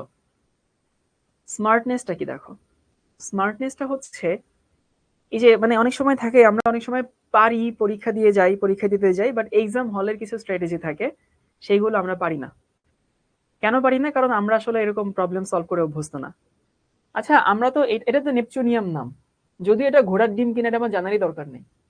ওই পরমাণুর নাম কি এটা জানা দরকার নেই প্রশ্ন সলভ করতে। এটা বিসমাথ, এটা আলফা কণা, এটা হতেছে বিটা কণা। আমরা তো এইটা জানি যে এই নিচের গুলো যোগফল সমান হবে, তাই না? এই যে এইগুলো যোগফল সমান হবে, তাই তো? কিন্তু বলো তো ভাই, কোনটা আগে করলে আনসার সহজে বের হবে, নিচেরটা নাকি উপরেরটা? কোনটা করলে সহজে আনসার বের হবে ভাই? সহজে আনসার বের হবে উপরেরটা করলে। তোমরা কি এটা ফিল করতে পারো? কারণ উপরে একটা জিরো আছে, তার মানে বি জিরো হয়ে যাবে। এই বুঝি এটা। নিচেরটা কিন্তু আগে সলভ করলে তুমি সরাসরি আনসার পাচ্ছ না, একটা ইকুয়েশন পাচ্ছ। উপরেরটা সলভ করলে তুমি সরাসরি একটা আনসার পেয়ে যাচ্ছ। তাহলে আমি যদি উপরেরটা সলভ করি, মানে আমি আপ লিখে দিই আর কি, তাহলে 237 সমান কি দাঁড়ায়, 209 প্লাস এই যে 4a মানে 4a প্লাস এখানে কি থাকে, 0 থাকে। এখান থেকে হিসাব করো ভাই, এ সমান থাকে হচ্ছে 7। অনেকেরই এ সমান 7 চলে আসছে। এবার যদি আমি নিচের অংশটুকু সলভ করি, তো এক্সামের সময় অনেকের ক্ষেত্রে দেখা যাবে যে সে নিচের অংশটুকু আগে করছে, করে দেখলো যে ভাই একটা ইকুয়েশন আসছে, মান তো পাইতেছে না, সে হতাশ হয়ে রেখে আসছে। এরকম অনেক হয় কিন্তু, যে আরেকটু আগাইলে মনে হয় আনসারটা হইতো, বাট ও আগানোর সাহসই পায় না। নিচে হচ্ছে 93 সমান 83 প্লাস দেখো এখানে 2a, এখানে মাইনাস হচ্ছে b। এই যে এর মানটা ওইখানে দরকার হচ্ছে। তুমি যদি আগে নিচেরটা করতা তুমি খালি ইকুয়েশন পাইতা, মান বের হইতো না। এখানে এর মানটা বসাও, দেখবা বি এর মান থাকবে হইতেছে 4। এই কার কার হইছে এবার বলো। যাদের হইছে তাদের জন্য আমি একটা স্পেশাল মানুষকে এখন ডাকতেছি। সো বুয়েটের কথা বললাম, একজন বুয়েটিয়ান আমার সামনে আছে, সে তোমাদেরকে কিছু কথা বলুক। আচ্ছা এইটা তো তোমার উপর শূন্য না হইলেও পারতাম আমরা। হ্যাঁ, উপর শূন্য না হইলেও তো পারতাম। তখন তো আমাকে দুইটা ইকুয়েশন সলভ করতে তো হতো। ইকুয়েশন তো ওরা ইজিলি সলভ করতে পারে, এটা কোনো সমস্যা না। মজাটা থাকতো না। না হ্যাঁ, সেটা মানে একটু টাইম লাগতো, কিন্তু পারা যেত। যদি ভাই এখানে শূন্য না থাকতো, হ্যাঁ, তখন এই অঙ্কের যে মাহাত্ম্য, সেই মাহাত্ম্যটাই থাকতো না। মানে ধরেন এখানে যারা স্মার্ট, ওরা কিন্তু উপরে দাগে করে সহজ অ্যান্সার করতেছে। আর উপরে যদি নন জিরো দাম থাকতো, সবার জন্য সেম অঙ্ক হইতো। বুঝতে পারছি। তখন যে টাইমের যে গেমটা খেলে ভর্তি পরীক্ষায়, ওইটা হয় না। ওকে, হ্যাঁ, এই কি অবস্থা তোমাদের? সো আমি হঠাৎ করে একটু ক্লাস করতেছিলাম পিছন থেকে, সো আমাকে ডেকে নিছে। হ্যাঁ, এই যে আমার হইছে, এই যে যাদের হয় না তাদের পিঠে বয়ে তাল ফালাইতে হবে। তাল ফাজিল কোথাকার, দুষ্ট ফলাফাইন। ওকে, সো যে জন্য আসলাম সেটা হলো যে তোমরা অনেকেই আসলে পার্সোনালি মেসেজ পাঠাচ্ছিলে যে ভাইয়া কলেজ যখন শুরু হয়েছে আমরা না আসলে বুঝতে পারি নাই যে এই পরিমাণ প্রেশারের মাঝখান দিয়ে আমরা যাব, যে আমাদের কলেজের প্রেশার, কলেজ থেকে এসে শিখতে প্রতিদিন প্রায় 2টা বা 3টা করে ক্লাস লেকচার, এবং সেই লেকচারের সাথে আমাদের রেকর্ডেড ভিডিও দেখা, এনিমেটেড ভিডিও দেখা, এবং এমসিকিউ টেস্ট দেওয়া, প্র্যাকটিস এমসিকিউ টেস্ট দেওয়া, সেই সাথে শিক্ষককে যে প্র্যাকটিস বুক দেওয়া হয় সেইটা তো ভাইয়া খুলে দেখার সময়ই পাই না। সো এই যে অনেক ধরনের প্রশ্ন, সেই প্রশ্ন নিয়ে আমি যেটা বলবো সেটা হলো যে ভাই পরিশ্রম করতে হবে, এবং এইটাই আসলে কলেজ লাইফ। তুমি যেটা শুনে আসছো যে বাবা এসএসসি তে জিপিএ 5 পাও, কলেজ লাইফটা খুব চিল। সো তুমি যদি এখন চিল করো, তুমি যেটা পাবা সেটা হচ্ছে যে তুমি টেস্টের পরে ধরা খাবা, তুমি তখন গিয়ে তুমি ধরাটা খাবা। আর যারা এখন এই কষ্টটা করবে যে হ্যাঁ আমি কলেজটাও আমি করতেছি, আমি শিক্ষাটাও চালায় যাচ্ছি, আমার কষ্ট হচ্ছে কিন্তু আমি পরিশ্রমের মাধ্যমে দুইটাই আমি ব্যালেন্স করে আগাচ্ছি, প্রতিদিনের পড়া প্রতিদিন শেষ করছি, সারাদিন যা পড়ছি ঘুমানোর আগে 5-10 মিনিট সময় নিয়ে সেটা রিভিশন দিচ্ছি, তাহলে তুমি দেখবা যে তোমার টেস্ট পরীক্ষা আসতে আসতে সেকেন্ড ইয়ারে উঠার পর যে ধাম করে টেস্ট পরীক্ষা চলে আসছে, সেই টেস্ট পরীক্ষা আসতে আসতে তোমার দেখবা যে টোটাল সিলেবাসটাই হাতের মুঠে চলে আসছে, তখন গিয়ে তুমি রিল্যাক্স হইতে পারবা। সো হয় তুমি এখন পরিশ্রম করবা, পরে গিয়ে রিল্যাক্স করবা, আরামে তুমি এইচএসসি পরীক্ষা দিবা, তোমার জন্য ভর্তি পরীক্ষায় যে বুয়েটে চান্স পাওয়া এগুলো ইজি হবে। অথবা তুমি এখন হাল ছেড়ে দিবা যে ভাই এত পরিশ্রম করতে পারবো না, হয় কলেজ করব, নইলে শিক্ষক করব, নইলে কিছুই করব না, মন চাইলো আজকে লাইভ ক্লাস করলাম, মন চাইলো আর লাইভ ক্লাস করলাম না, হ্যাঁ আজকে দেখবো না, কালকে এই রেকর্ডটা দেখে নিব, কালকেরটাও জমে গেল, পরশু দিনেরটাও জমে গেল, অলরেডি অনেকগুলো জমে গেছে। সো তুমি এখন যদি এরকম চিল করো, এখন যদি তুমি এরকম বাসাবাসি করো, এবং এখন যদি তুমি পড়া জমায় রাখো, তাহলে পরবর্তীতে তোমার জন্য কষ্ট অপেক্ষা করছে। সো ডিসিশনটা তোমার। আমি 2টা সিনারিও বলে দিলাম, এইটা থেকে পরিত্রাণ পাওয়ার কোনো উপায় নাই। হয় কষ্টটা তুমি এখন করবা, পরিশ্রমটা এখন করবা, অথবা পরবর্তীতে তুমি পরিশ্রম করবা। কিন্তু যখন পরবর্তীতে পরিশ্রম করতে যাবা, তখন ওই পরিশ্রমের সাথে আরেকটা জিনিস অ্যাড হয়, সেটা হলো দুশ্চিন্তা, যে আমার হাতে সময় নাই, আমার টেস্ট পরীক্ষা, আমার 2 দিন পর বোর্ড এক্সাম, আমার সিলেবাস শেষ হবে কিনা, এই দুশ্চিন্তাটা তখন অ্যাড হয়। সো আমরা চাই যে তোমরা ওই সিচুয়েশনে না পড়ো, এখন থেকে বাবা একটু কষ্ট হইলেও তুমি নিজে একটা রুটিন গোছায় নাও, তোমার জন্য যেটা সবচেয়ে ফিজিবল। না আমরা দিব না, কারণ আমরা জানি না তোমার মানে তোমার লাইফস্টাইলটা কি। সো তুমি তোমার লাইফস্টাইল অনুযায়ী সবচেয়ে পারফেক্ট একটা রুটিন গোছায় ফেলো, যে রুটিন অনুযায়ী তুমি প্রতিদিনে পড়া, প্রতিদিনে শিখর যে লাইভ ক্লাস, প্রতিদিনে শিখর যে অ্যাপের মধ্যে হোমওয়ার্ক গুলো দেওয়া থাকে, এনিমেটেড ভিডিও থেকে শুরু করে প্র্যাকটিস বুক সলভ করা, তারপর হলো এমসিকিউ সলভ করা, এই সব যেন তুমি প্রতিদিনেরটা প্রতিদিন করতে পারো, এমন একটা রুটিন তুমি করে ফেলো। এখন পরিশ্রম করো, পরবর্তীতে তোমার ওই দুশ্চিন্তাটা থাকবে না, তুমি খুব ইজিলি বোর্ড এক্সাম থেকে শুরু করে ভর্তি পরীক্ষা পর্যন্ত ভালো ফলাফল করতে পারবা। আর এখন যদি তুমি চিল করো, পরবর্তীতে পরিশ্রম তো করতে হবে, তার সাথে দুশ্চিন্তাটা অ্যাড হবে। So choice is yours. আমার জাস্ট এইটুকুই বলার জন্য মনে হলো আমি একটু আসি। আর এই প্রশ্নটা আসলে কিন্তু সহজ। আর আমার আমার দেখেই ফার্স্টে মনে হচ্ছে যে এখানে জিরো কেন। আমি যখন ফার্স্টে দেখলাম যে এখানে জিরো কেন দিছে, এখানে একটা সংখ্যা দিলে কিন্তু একটু কঠিন হয় একটা সংখ্যা দিলে ভাই সবার জন্য সেম ম্যাথ হয়ে যায়। আচ্ছা আরেকটা আমার যেটা মনে আছে, আমরা ভর্তি পরীক্ষার সময় আমাদের আরেকটা দিছিল যে তিনটা চলে আসে, মানে এরকম এখানে আলফা দেওয়া থাকতো, বিটা এবং গামা। ও আচ্ছা, তিনটা গামা হলে 0 0 হয়ে যায় ভাই, ওরা জানে। হ্যাঁ ওই তো ওইটা দিয়ে একটা ছিল। ওকে ঠিক আছে, থ্যাংক ইউ ভাই। একটা স্ক্রিনশট নেবেন না ও ওরা? আচ্ছা হ্যাঁ, একটা স্ক্রিনশট নিয়ে নাও। একটা স্ক্রিনশট নিয়ে তোমরা জানাবা, সবাই ক্যাপশনে লিখবা যে ইনশাআল্লাহ আমরা পরিশ্রমী হব, সবাই ক্যাপশনে লিখবা। ওকে ঠিক আছে ভাই, থ্যাংক ইউ। এই কেউ কিন্তু তোমাকে কখনো বলে নাই যে কলেজ লাইফ অনেক আরামের, কেউ বলে নাই। তোমাকে কেউ কখনোই বলে নাই কলেজ লাইফ অনেক মজার যায়, অনেক মধুর যায়। যারা স্ট্রাগল করছো, কলেজের পড়া শিখর পড়া একসাথে স্ট্রাগল করছো, আমি তোমাদেরকে আগেও বলছি তুমি ঠিক পথে আছো। কারণ স্ট্রাগল করতে হবে, তোমার জায়গায় শাওন ভাইয়াও করছে, এনাম ভাইয়াও করছে, সব ভাইরাই করছে।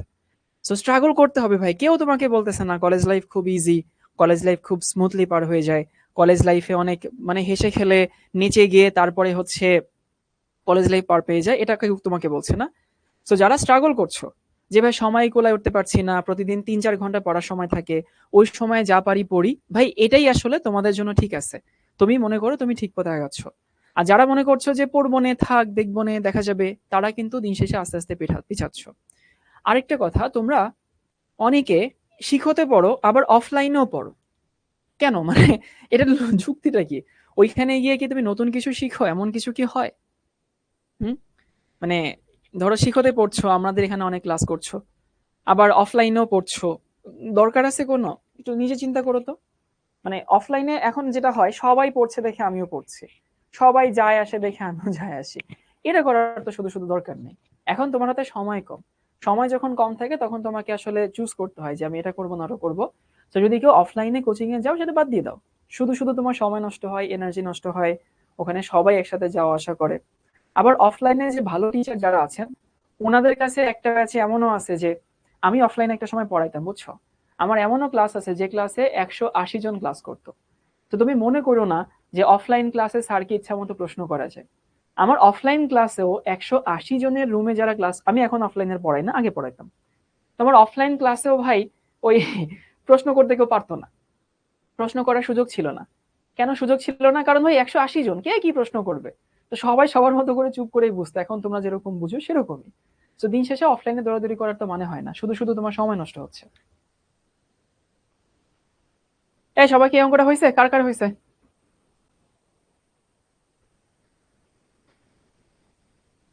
এই কার কার হয়েছে এটা? ও এনাম ভাই বলতেছে, উনি ম্যাথের টিচার তো, উনি বলতেছে না শাওন এটা সহজ ম্যাথ হয়ে গেছে, এইখানে অন্য কিছু থাকলে হইতো, এখানে ধরো 2 থাকলে বা 3 থাকলে কিছু একটা হইতো। হ্যাঁ তাইলে হয়তো হইতো, তখন তোমার দুইটা ইকুয়েশন হয়তো সলভ করে বের করতে হইতো। সেই প্রশ্নটা সবার জন্য সেম প্রশ্ন হইতো, মানে যে স্মার্ট তার জন্য ওই প্রশ্নের মান যেরকম, যে স্মার্ট না তার জন্য মানটা সেরকমই হইতো, কারণ ভাই দুইটা ইকুয়েশন আসতো, সলভ করলে হইতো। কিন্তু এইখানে জিরো দেওয়ার কারণে কি হয়েছে জানো? যারা স্মার্ট তারা অনেক তাড়াতাড়ি সলভ করতে পারবে, তারা উপরেরটা ধরে সলভ করবে। আর যারা হচ্ছে খ্যাত, তারা নিচেরটা ধরে সলভ করবে আগে, তখন প্যারা খেয়ে যাবে। ঠিক আছে,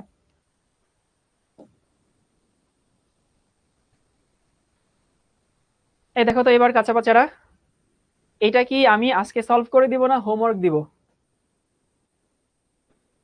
তোমরা যা বলবা তাই। আমি করতে পারি আজকে হোমওয়ার্ক দিয়ে আগামীকাল সলভ করে দিতে পারি, অথবা আমি ক্লাসে সলভ করে দিতে পারি, তোমরা কোনটা চাও? এই যে অনেকগুলো রিয়াকশন তোমাদের জন্য এখানে তুলে নিয়ে আসছে।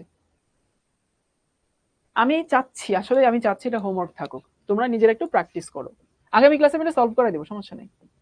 ঠাম্মার সাথে থাকলে তো সবাই একলা হাঁটে যায়, মাঝে মধ্যে ঠাম্মারে ছাড়া হাঁটে যেতে হয়। তো এখানে এটা এখন তোলার সময় দিচ্ছি না, সবাই হচ্ছে পিডিএফটা দেখে বাসায় তুলে নিবা, তারপরে হচ্ছে নিজেরা সলভ করবা। এই যে মানে এইখানে কি হবে, এইখানে কি হবে, এইখানে কি হবে, এইখানে কি হবে, এইখানে কি হবে, এখানে এখানে এখানে অনেক কিছু আছে আর কি। ঠিক আছে,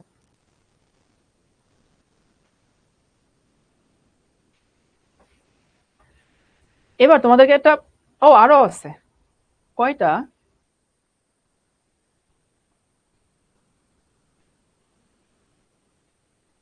তোমাদেরকে একটা প্রশ্ন করি, দেখো তো এই প্রশ্নটা তোমার মাথায় আসছে কিনা। ধরো ভাই আমার কাছে সোডিয়াম আছে 11, এখানে হচ্ছে 23, এখান থেকে একটা বিটা কণা বের হইল, -1 0। তো এখানে সোডিয়াম থেকে কি হয়ে যায়? সোডিয়াম থেকে হয়ে যায় হচ্ছে ম্যাগনেসিয়াম, তাই না? এখানে 12 হয় আর এখানে হচ্ছে 23 থাকে।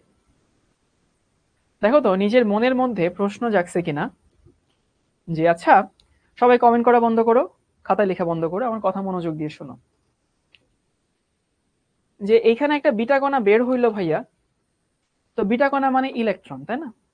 তাহলে তোমাদের প্রথম প্রশ্ন আসতে পারে, ভাই নিউক্লিয়াসের মধ্যে থেকে ইলেকট্রন কেমনে বের হয়? প্রশ্ন কারো কি আসছে যে ভাই নিউক্লিয়াস থেকে ইলেকট্রন কেমনে বের হয়? নিউক্লিয়াসে তো ইলেকট্রন থাকে না, নিউক্লিয়াসে তো ইলেকট্রন থাকার কথা না, তাহলে নিউক্লিয়াস থেকে বিটা কণা কেন বের হইলো? প্রথম প্রশ্ন। দ্বিতীয় প্রশ্ন এটা আসতে পারে যে ভাইয়া, যে ইলেকট্রন মানে তো কিছু একটা বের হয়ে গেছে, তো বের হয়ে গেলে পারমাণবিক সংখ্যা মানে প্রোটন সংখ্যা কেন বেড়ে গেল? খেয়াল করছো যে প্রোটন সংখ্যা কেন বেড়ে গেল? বের হয়ে যাওয়া মানে তো কমে যাওয়া, কমে তো গেল না ভাই, এটা তো বেড়ে গেল। তো এই প্রশ্ন যদি কারো মধ্যে আসে, তাহলে তোমার আর বুয়েটের মধ্যে একটা মিল আছে। তো বুয়েটে একটা প্রশ্ন আসছিল, প্রশ্নটা হচ্ছে এরকম, আমি প্রশ্নটাকে লিখে দিই। এটা আসছিল বুয়েট 13 সালে।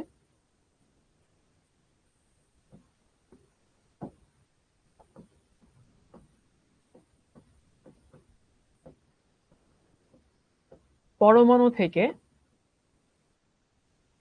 বেটা কণা বের হলে, ও আরেকটা জিনিস, তোমরা অনেকেই মেসেঞ্জারে আমাকে নক দাও, হোয়াটসঅ্যাপে আমাকে নক দাও, নক দিয়ে হাতের লেখা পাঠাইতেছে যে নেই, এটা আমি তোমাদের কাছ থেকে বেশি দেখি। হাতের লেখা পাঠায় আমাকে বলতেছে যে ভাইয়া দেখুন তো আর কি করলে আপনার মতো হাতের লেখা হবে। তো আমার মতো হাতের লেখা সায়েন্সে বানানোটা ইম্পর্টেন্ট না। সায়েন্সে তোমাদের জন্য মেইন ইস্যু হইতেছে তোমার লেখাটা স্যার বুঝতে পারলেই হইলো। সুন্দর হইলে ভালো, সুন্দর না হইলে কোনো সমস্যা নেই, বাট হাতের লেখার পেছনে এত বেশি এফোর্ট এখন দিতে হবে না। কিন্তু আমি গতকালকেও 7-8 জনের এরকম ইয়ে পাইছি, টেক্সট পাইছি, ওরা করে কি খাতায় লিখে লিখে আমাকে পাঠাইছে, ভাইয়া দেখেন তো আর কিভাবে কি করলে হচ্ছে হাতের লেখা সুন্দর হয়। সুন্দর করা ভালো, ঠিক আছে, বাট আমার মতোই বানাইতে হবে বা এরকমই হইতে হবে এমন কোনো কথা নেই, ঠিক আছে? পরমাণুর ইলেকট্রন, পরমাণু থেকে বিটা কণা বের হলে পারমাণবিক সংখ্যা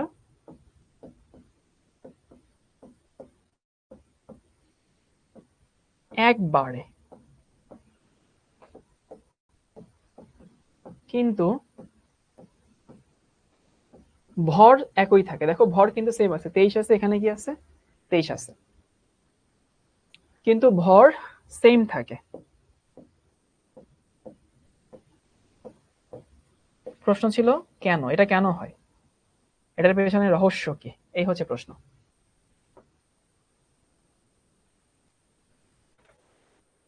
এটা হোয়াই না, প্রশ্ন ছিল হাউ, কিভাবে হয় আর কি।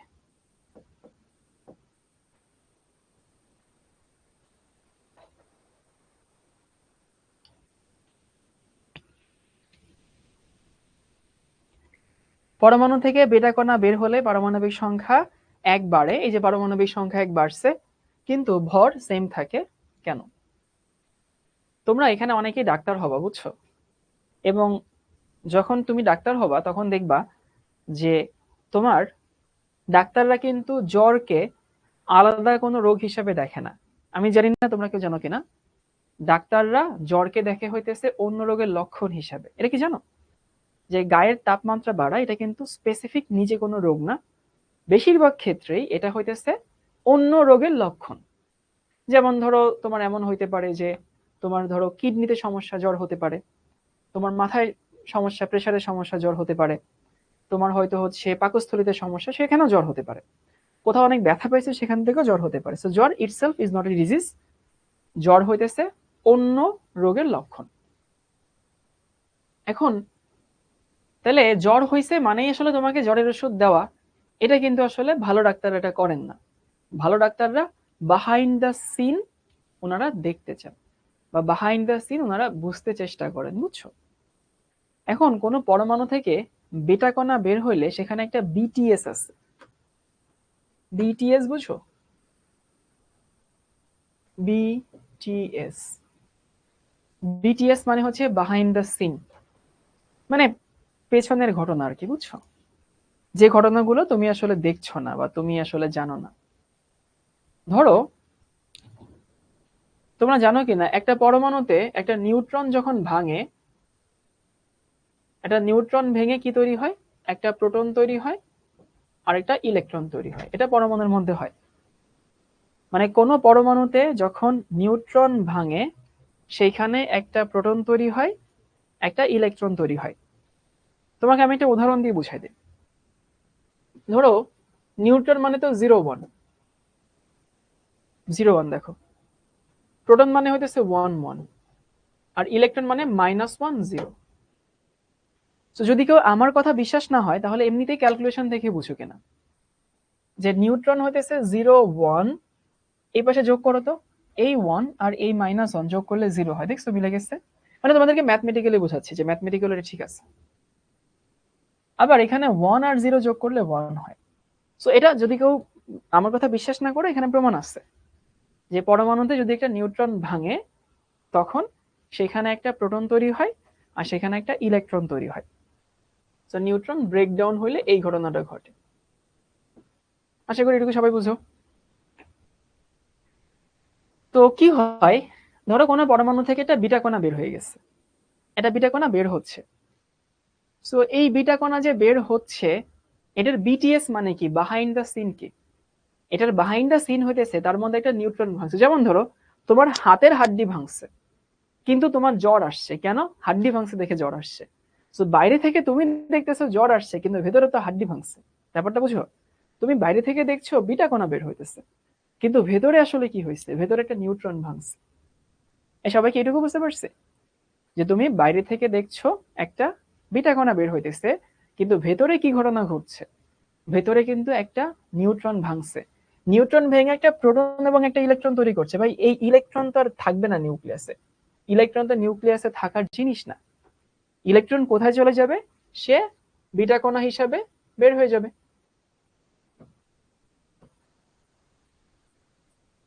তাহলে নিউট্রন কিন্তু ভেতরে থাকলো না, সরি ইলেকট্রন ভেতরে থাকবে না, ইলেকট্রন নিউক্লিয়াসে থাকে না, সে বাইরে চলে যায়। এবং সেটাই আমরা দেখি আর কি, বুঝছি, এটাকে আমরা দেখতে পাই বাইরে থেকে। আর এই প্রোটনটা কি করে? প্রোটনটা কিন্তু নিউক্লিয়াসে থেকে যায়।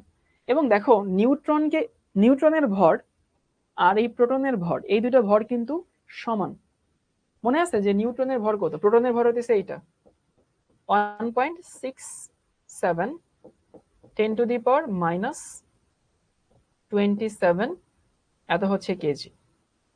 আর নিউট্রনের ভর হচ্ছে একটুখানি বেশি 1.675 ইন্টু 10⁻⁻27 কেজি, মানে একেবারে কাছাকাছি মান। তো যেহেতু নিউট্রনের ভর এবং প্রোটনের ভর একদম কাছাকাছি বা সেম বললেই চলে, এই জন্য কিন্তু ভরের কোনো পরিবর্তন হয় না। দেখো ভর সেম থাকে।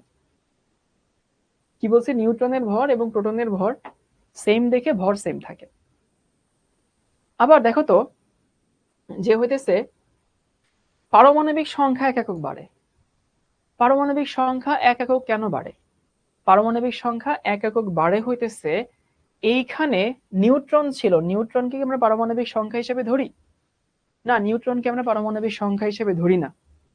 আমরা পারমাণবিক সংখ্যা হিসেবে কাকে ধরি? প্রোটনকে ধরি। তাহলে সেম ভরেরই একটা কণা তৈরি হইলো, যেটা এইটাকে আমরা পারমাণবিক সংখ্যা হিসেবে ধরতাম না, বাট এটাকে আমরা পারমাণবিক সংখ্যা হিসেবে ধরি। এই জন্য পারমাণবিক সংখ্যা এক একক বাড়ে। সবাই কি বুঝতে পারছি?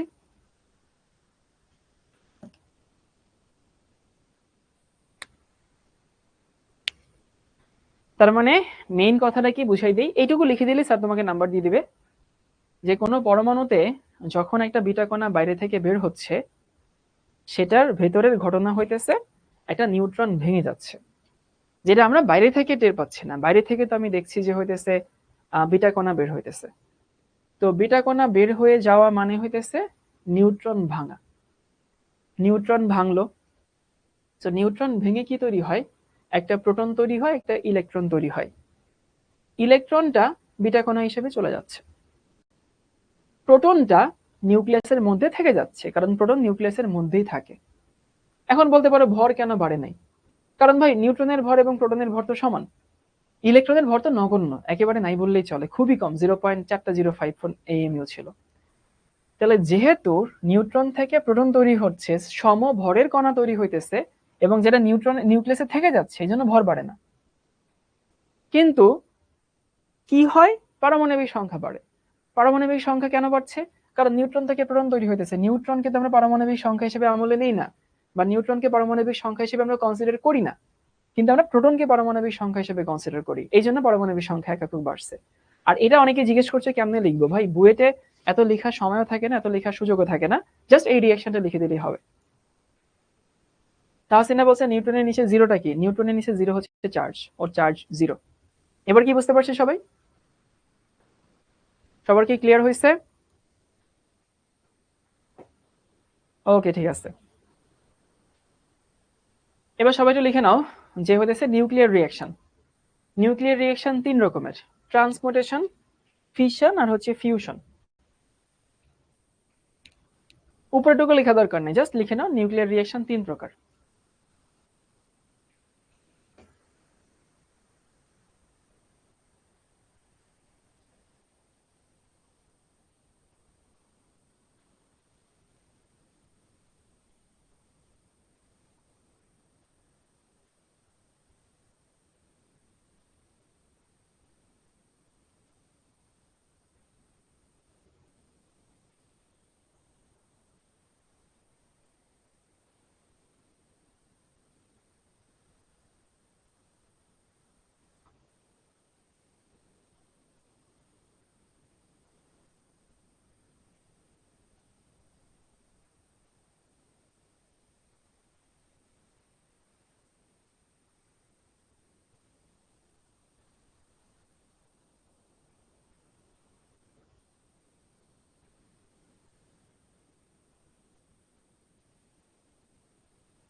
ভাই কি কি রিঅ্যাকশন? একটা হচ্ছে ট্রান্সমুটেশন রিঅ্যাকশন, ফিশন আর হচ্ছে ফিউশন।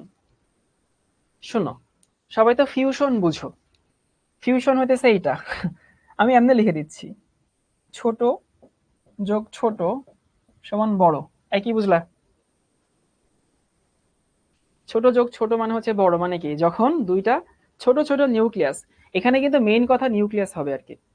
মোহাম্মদ মোহাইমিন ভাই, আগেরটা কেজি হইলা তো 31 হইতো না। আরে বাবা, ওটা প্রোটনের ইলেকট্রনের ভর।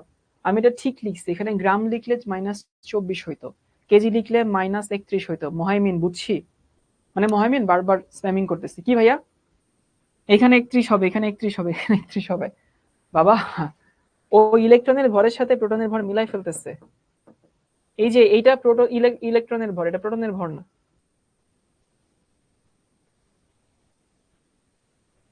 এই মহাইমিন কি বুঝতে পারছি? আর হইতেছে ফিশন মানে কি জানো? ফিশন মানে হইতেছে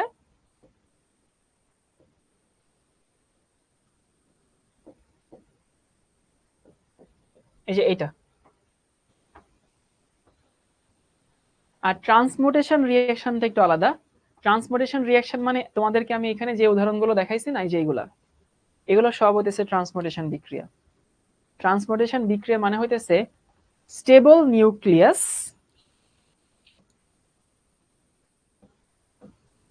স্টেবল নিউক্লিয়াস এর পরিবর্তন। আমি একটু বুঝাই দিই, কেউ কমেন্ট করো না, কেউ লিখো না। শোনো, তোমরা কি জানো যে হইতেছে নর্মালি যে সকল পরমাণুর পারমাণবিক সংখ্যা 82 থেকে বেশি, এরা ইউজুয়ালি কি হয়? রেডিও অ্যাক্টিভ হয়। এটা কি জানো সবাই? মানে যে সকল পরমাণুর পারমাণবিক সংখ্যা 82 থেকে বেশি, সেই সকল পরমাণুগুলো সাধারণত তেজস্ক্রিয় হয়। এটা কি জানো সবাই? জানা উচিত। 82, 83, 84, 85, 119 পর্যন্ত চলবে। আচ্ছা, আবার কিছু কিছু পরমাণু আছে যে পরমাণুগুলো রেগুলার পরমাণু না, যেমন কার্বন 6, 14, এগুলো রেডিও অ্যাক্টিভ হয়। এটা কি জানো? কার্বন 6, 12 রেডিও অ্যাক্টিভ না। তাহলে নর্মালি রেডিও অ্যাক্টিভ পরমাণু দুই টাইপের হয়। একটা হইতেছে যাদের অ্যাটমিক নাম্বার 82 থেকে বেশি, আর যারা তেজস্ক্রিয় আইসোটোপ, মানে ওর রেগুলার ভার্সনটা তেজস্ক্রিয় না, কার্বন 6-12 তেজস্ক্রিয় না, বাট কার্বন 6-14 তেজস্ক্রিয়, বুঝো কিনা? সোডিয়াম 11-23 তেজস্ক্রিয় না, বাট 11-24 কিন্তু তেজস্ক্রিয় হতে পারে। তাহলে এই দুই টাইপের হয় হইতেছে আমাদের তেজস্ক্রিয় পরমাণু। এবং ইউজুয়ালি আসলে ক্লাসিফিকেশন কখনো ভালো মানের সায়েন্স না, এই দুটা হইতেছে তেজস্ক্রিয় পরমাণুর জন্য আমরা হিসাব নিকাশ করি, বুঝছো? আর এইটা হইতেছে স্টেবল নিউক্লিয়াস, মানে ধরো কার্বন, রেগুলার কার্বন, যেটা আমি রেগুলার কার্বন রে বাধ্য করছি নিউক্লিয়াস ভাঙতে। কেন বাধ্য করছি? ওরে এইটা দিয়ে ঢিল মারছি, ওইটা দিয়ে তোমাকে হইতেছে আঘাত করছি, সেই পরিবর্তনকে বলা হয় ট্রান্সপোর্টেশন রিঅ্যাকশন। সো এখানকার ম্যাক্সিমাম তোমাদেরকে যেগুলো দেখাইছি, দেখো অক্সিজেনের সাথে হাইড্রোজেন ধাক্কা মারছি, ধরো নাইট্রোজেনের সাথে হাইড্রোজেন ধাক্কা মারছি, আবার হইতেছে ধরো অ্যালুমিনিয়ামের সাথে হিলিয়াম দিয়ে বা দিয়ে কি বলে তোমার হইতেছে আলফা কণা দিয়ে ধাক্কা মারছি। তো স্টেবল নিউক্লিয়াসের পরিবর্তনকে বলা হয় ট্রান্সপোর্টেশন। আর হইতেছে ফিশন হচ্ছে বড় নিউক্লিয়াস ভেঙে ছোট নিউক্লিয়াস পরিণত হবে, এবং ইউজুয়ালি এগুলো 82 থেকে বড় হয় নরমালি। আর ফিউশন হইতেছে ছোট ছোট নিউক্লিয়াস ভেঙে বড় নিউক্লিয়াস তৈরি হবে। ইউজুয়ালি এগুলো আসলে হইতেছে তেজস্ক্রিয় আইসোটোপ মিলে তৈরি হয়। এটা তেজস্ক্রিয় আইসোটোপের জন্য আমরা হিসাব করি না, বাট এই ক্লাসিফিকেশনটা ইম্পর্টেন্ট কিছু না। আগে বলো তিনটা জিনিস বুঝছো কিনা।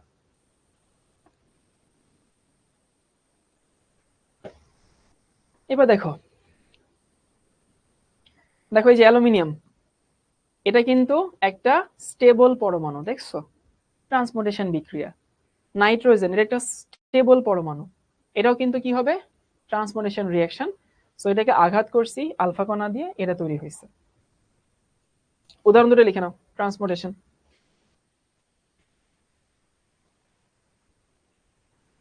ট্রান্সমুটেশন মানে এক মৌল থেকে অন্য মৌলে রূপান্তর। ভাই ফিশন ফিউশনও এক মৌল থেকে অন্য মৌলে রূপান্তর হয়। সো এটা আসলে কোনো স্পেসিফিক ডেফিনেশন না। ট্রান্সমুটেশন মানে পরিবর্তন, ঠিক আছে, এক নিউক্লিয়াস থেকে অন্য নিউক্লিয়াসে পরিবর্তন হয়। কিন্তু বিশ্বাস করো ভাই, ওই ফিশন ফিউশনও একটা নিউক্লিয়াস থেকে অন্য নিউক্লিয়াসে পরিবর্তন হয়। বাট মেইন ডিফারেন্সটা এখানে, এগুলো স্টেবল পরমাণুতে হয় না, এটা স্টেবল পরমাণুতে হয়। শারমিন আক্তার বলছে কিভাবে বুঝবো স্টেবল পরমাণু? ওই যে পর্যায় সারণীতে তুমি যেগুলো দেখো সেগুলো হচ্ছে স্টেবল পরমাণু।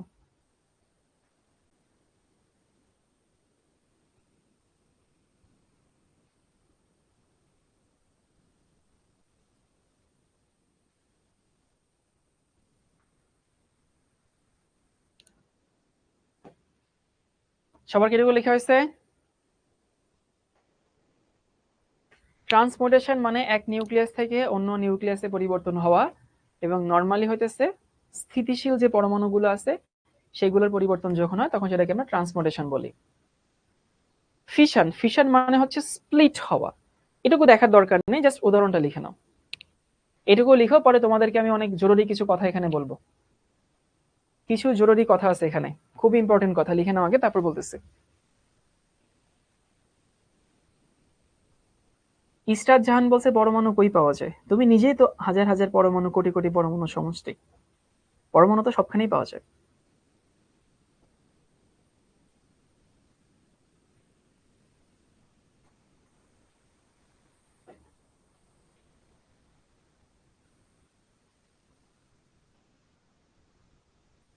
খাদিজা আক্তার বলছে বোর ব্যাসার্ধ কাকে বলে?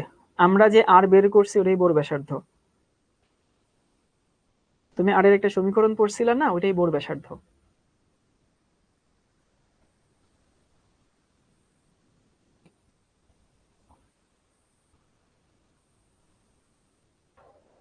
তাহলে ফিশন মানে হচ্ছে ভাঙন, এই যে তোমাদেরকে দেখাইছিলাম, দেখো বড়টা ভেঙে ছোট ছোট পরিণত হবে। তোমাদের মধ্যে অনেকেই আছো যারা এই সমীকরণটা মুখস্থ করছো। প্রথমত এই সমীকরণ মুখস্থ করার দরকার নেই, কমেন্ট করো না, একেবারে মনোযোগ দিয়ে শোনো। যারা বাচ্চাকালে এই সমীকরণটা মুখস্থ করছো, বিশ্বাস করো ভাই, এই সমীকরণ মুখস্থ করার কিছু নাই। এই সমীকরণটা হচ্ছে কিছু জিনিস মুখস্থ করতে হয়। কিছু জিনিস কি জানো? আমার কাছে ইউরেনিয়াম আছে, ওকে, ভালো কথা। সো ইউরেনিয়াম আছে, আর এখানে একটা নিউট্রন দিয়ে আঘাত করছে, এখানে ক্রিপ্টন তৈরি হয়েছে, আর এখানে বেরিয়াম তৈরি হয়েছে, বুঝছো? এখন তুমি যখন ক্রিপ্টন লিখবা তখন এখানে 36 লিখতে তুমি বাধ্য। তুমি যখন বেরিয়াম লিখবা তখন এখানে 56 লিখতে তুমি বাধ্য, এই দুইটা লিখতে তুমি বাধ্য, কিন্তু এখানে 92 লিখতে তুমি বাধ্য না। বিশ্বাস করো ভাই, তুমি যদি এখানে 92 না লিখে ধরো 90 লিখছো, ধরো মুখস্থ করো নাই, পরীক্ষার হলে গিয়ে ভুলে গেছো, তুমি 90 লিখছো মানে 2 কম লিখলে না, এখানে তুমি 143 লিখে দাও, তোমাকে কেউ ভুল দেবে না, কেউ ভুল দেবে না। অথবা ধরো তুমি এখানে 140 লিখছো, 140 লিখে তুমি এখানে 92 জায়গায় 93 বানায় দাও, কেউ তোমাকে ভুল দিবে না। একজন বলছে যে নাম হচ্ছে মাজিদি, 36 কেন 36 লিখবো বাবা? ক্রিপ্টনের প্রোটন সংখ্যা 36, দুনিয়া উল্টে গেলে উল্টে গেলেও ক্রিপ্টন 36 থাকে, কিন্তু ক্রিপ্টন মানে 92 না। আশা করি এখন বুঝতে পারো। বেরিয়াম মানে 56, এইটা শাশ্বত, এটার কোনো উল্টাপাল্টা হবে না, কিন্তু বেরিয়াম মানে 141 না, বেরিয়াম মানে 142, 143, 144, এরকম যে কোনো কিছু হইতে পারে। হ্যাঁ, তাহসিনা জান্নাত খুব সুন্দর একটা কথা বলছে, মিলাইতে পারলেই হইলো। গুড, আমি এটাই শুনতে চাচ্ছিলাম ভাই, এই নিচের গুলোর যোগফল এই যে এখানে আর উপরের গুলোর যোগফল সমান হইলেই হইলো, এই হচ্ছে মেইন কথা। আশা করি বুঝতে পারছো সবাই। যেটা তুমি মুখস্থ করছিলা বাচ্চাকালে না বুঝে, ওটা আসলে মুখস্থ করা দরকার ছিল না, মুখস্থ করতে হইতো। এই যে এই 92, ভাই তুমি যদি এখানে 36ও দিতা, কেউ তোমাকে ভুল দিত না। সে যদি বলছে যদি মার্ক কাটে, আরে ভাই যদি মার্ক কাটতো তাহলে কি আমি এতক্ষণ ধরে এই কথাগুলো বলতাম? সবকিছু খালি মার্ক নিয়ে চিন্তা, নাম্বার কাটবে কিনা, স্যার নাম্বার দিবে কিনা। বড় হয়েছে ভাই, বড় হয়েছে, 9-10 ওই গন্ধ গা থেকে ছেড়ে ফেলো। ইনফ্যাক্ট ধরো তুমি এখানে 240 লিখলাম, তুমি সেই অনুযায়ী এখানে মিলাই দাও ভাই, তোমাকে কেউ ভুল দিবে না। তো বইতে যেটা ছিল সেটাই মুখস্থ করতে হবে এমন কোনো কথা নাই, তুমি তোমার মতো করে লিখো। সবাই কি বুঝতে পারছে আমি কি বলতে চাচ্ছি? এবার একজন লিখতেছে যে হইতেছে ভাইয়া এটা প্র্যাকটিক্যাল দেখায় দেন। তোমরা কি জানো এই রিঅ্যাকশনটা কোথায় ব্যবহৃত হয়? এই রিঅ্যাকশনটা ব্যবহৃত হয় হইতেছে পারমাণবিক বোমায়। এই রিঅ্যাকশনটা ব্যবহৃত হয় হচ্ছে পারমাণবিক বিদ্যুৎ কেন্দ্র, যে আমাদের রূপপুরে যে হচ্ছে না পাবনাতে, সেই সব জায়গায় হইতেছে এটা ইউজ করা হয়, কারণ এখান থেকে প্রচুর পরিমাণ শক্তি পাওয়া যায়।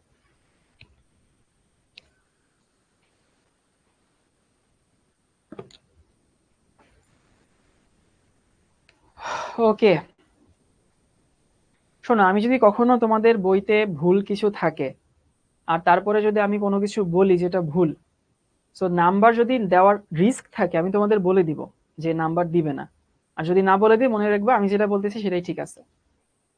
এবার একটু বলে দেই যে পারমাণবিক বোমা নিয়ে একটা কথা বলি। তোমরা কি ওপেনহেইমার মুভি দেখছো? ওপেনহেইমার,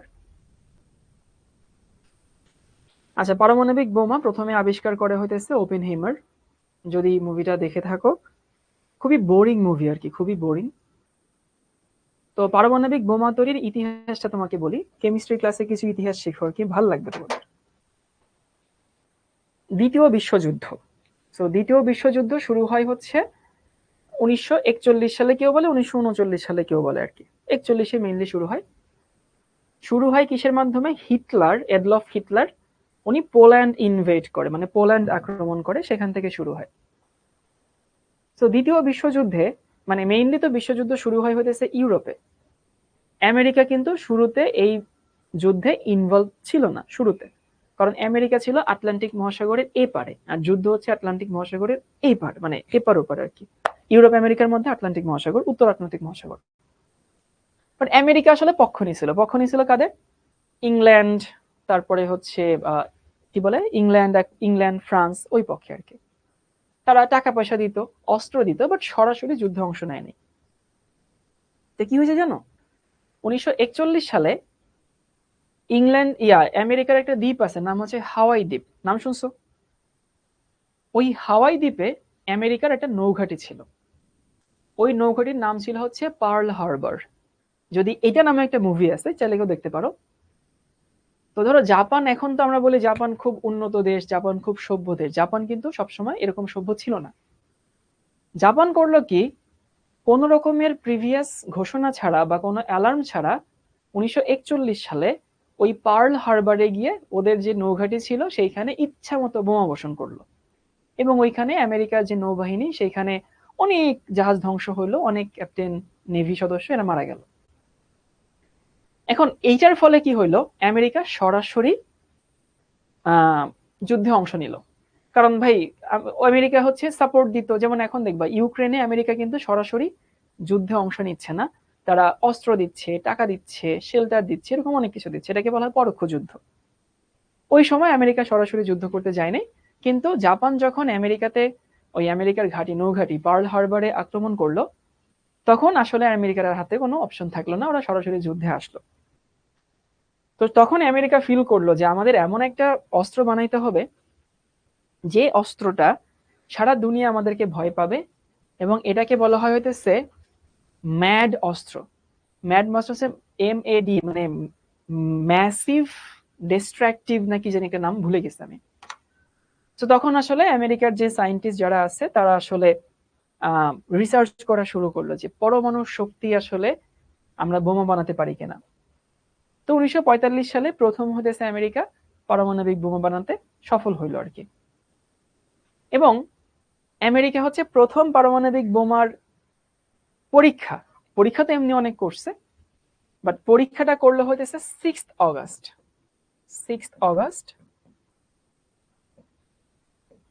1945।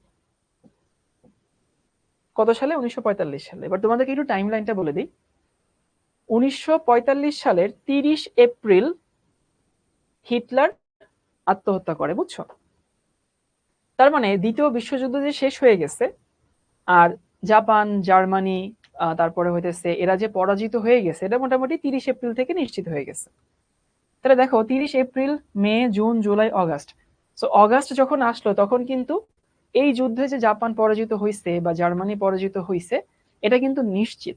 বাট আমেরিকার একটা ক্ষোভ ছিল, ওই যে পার্ল হারবারে যে যুদ্ধ করছিল আরো 4 বছর আগে 41 সালে।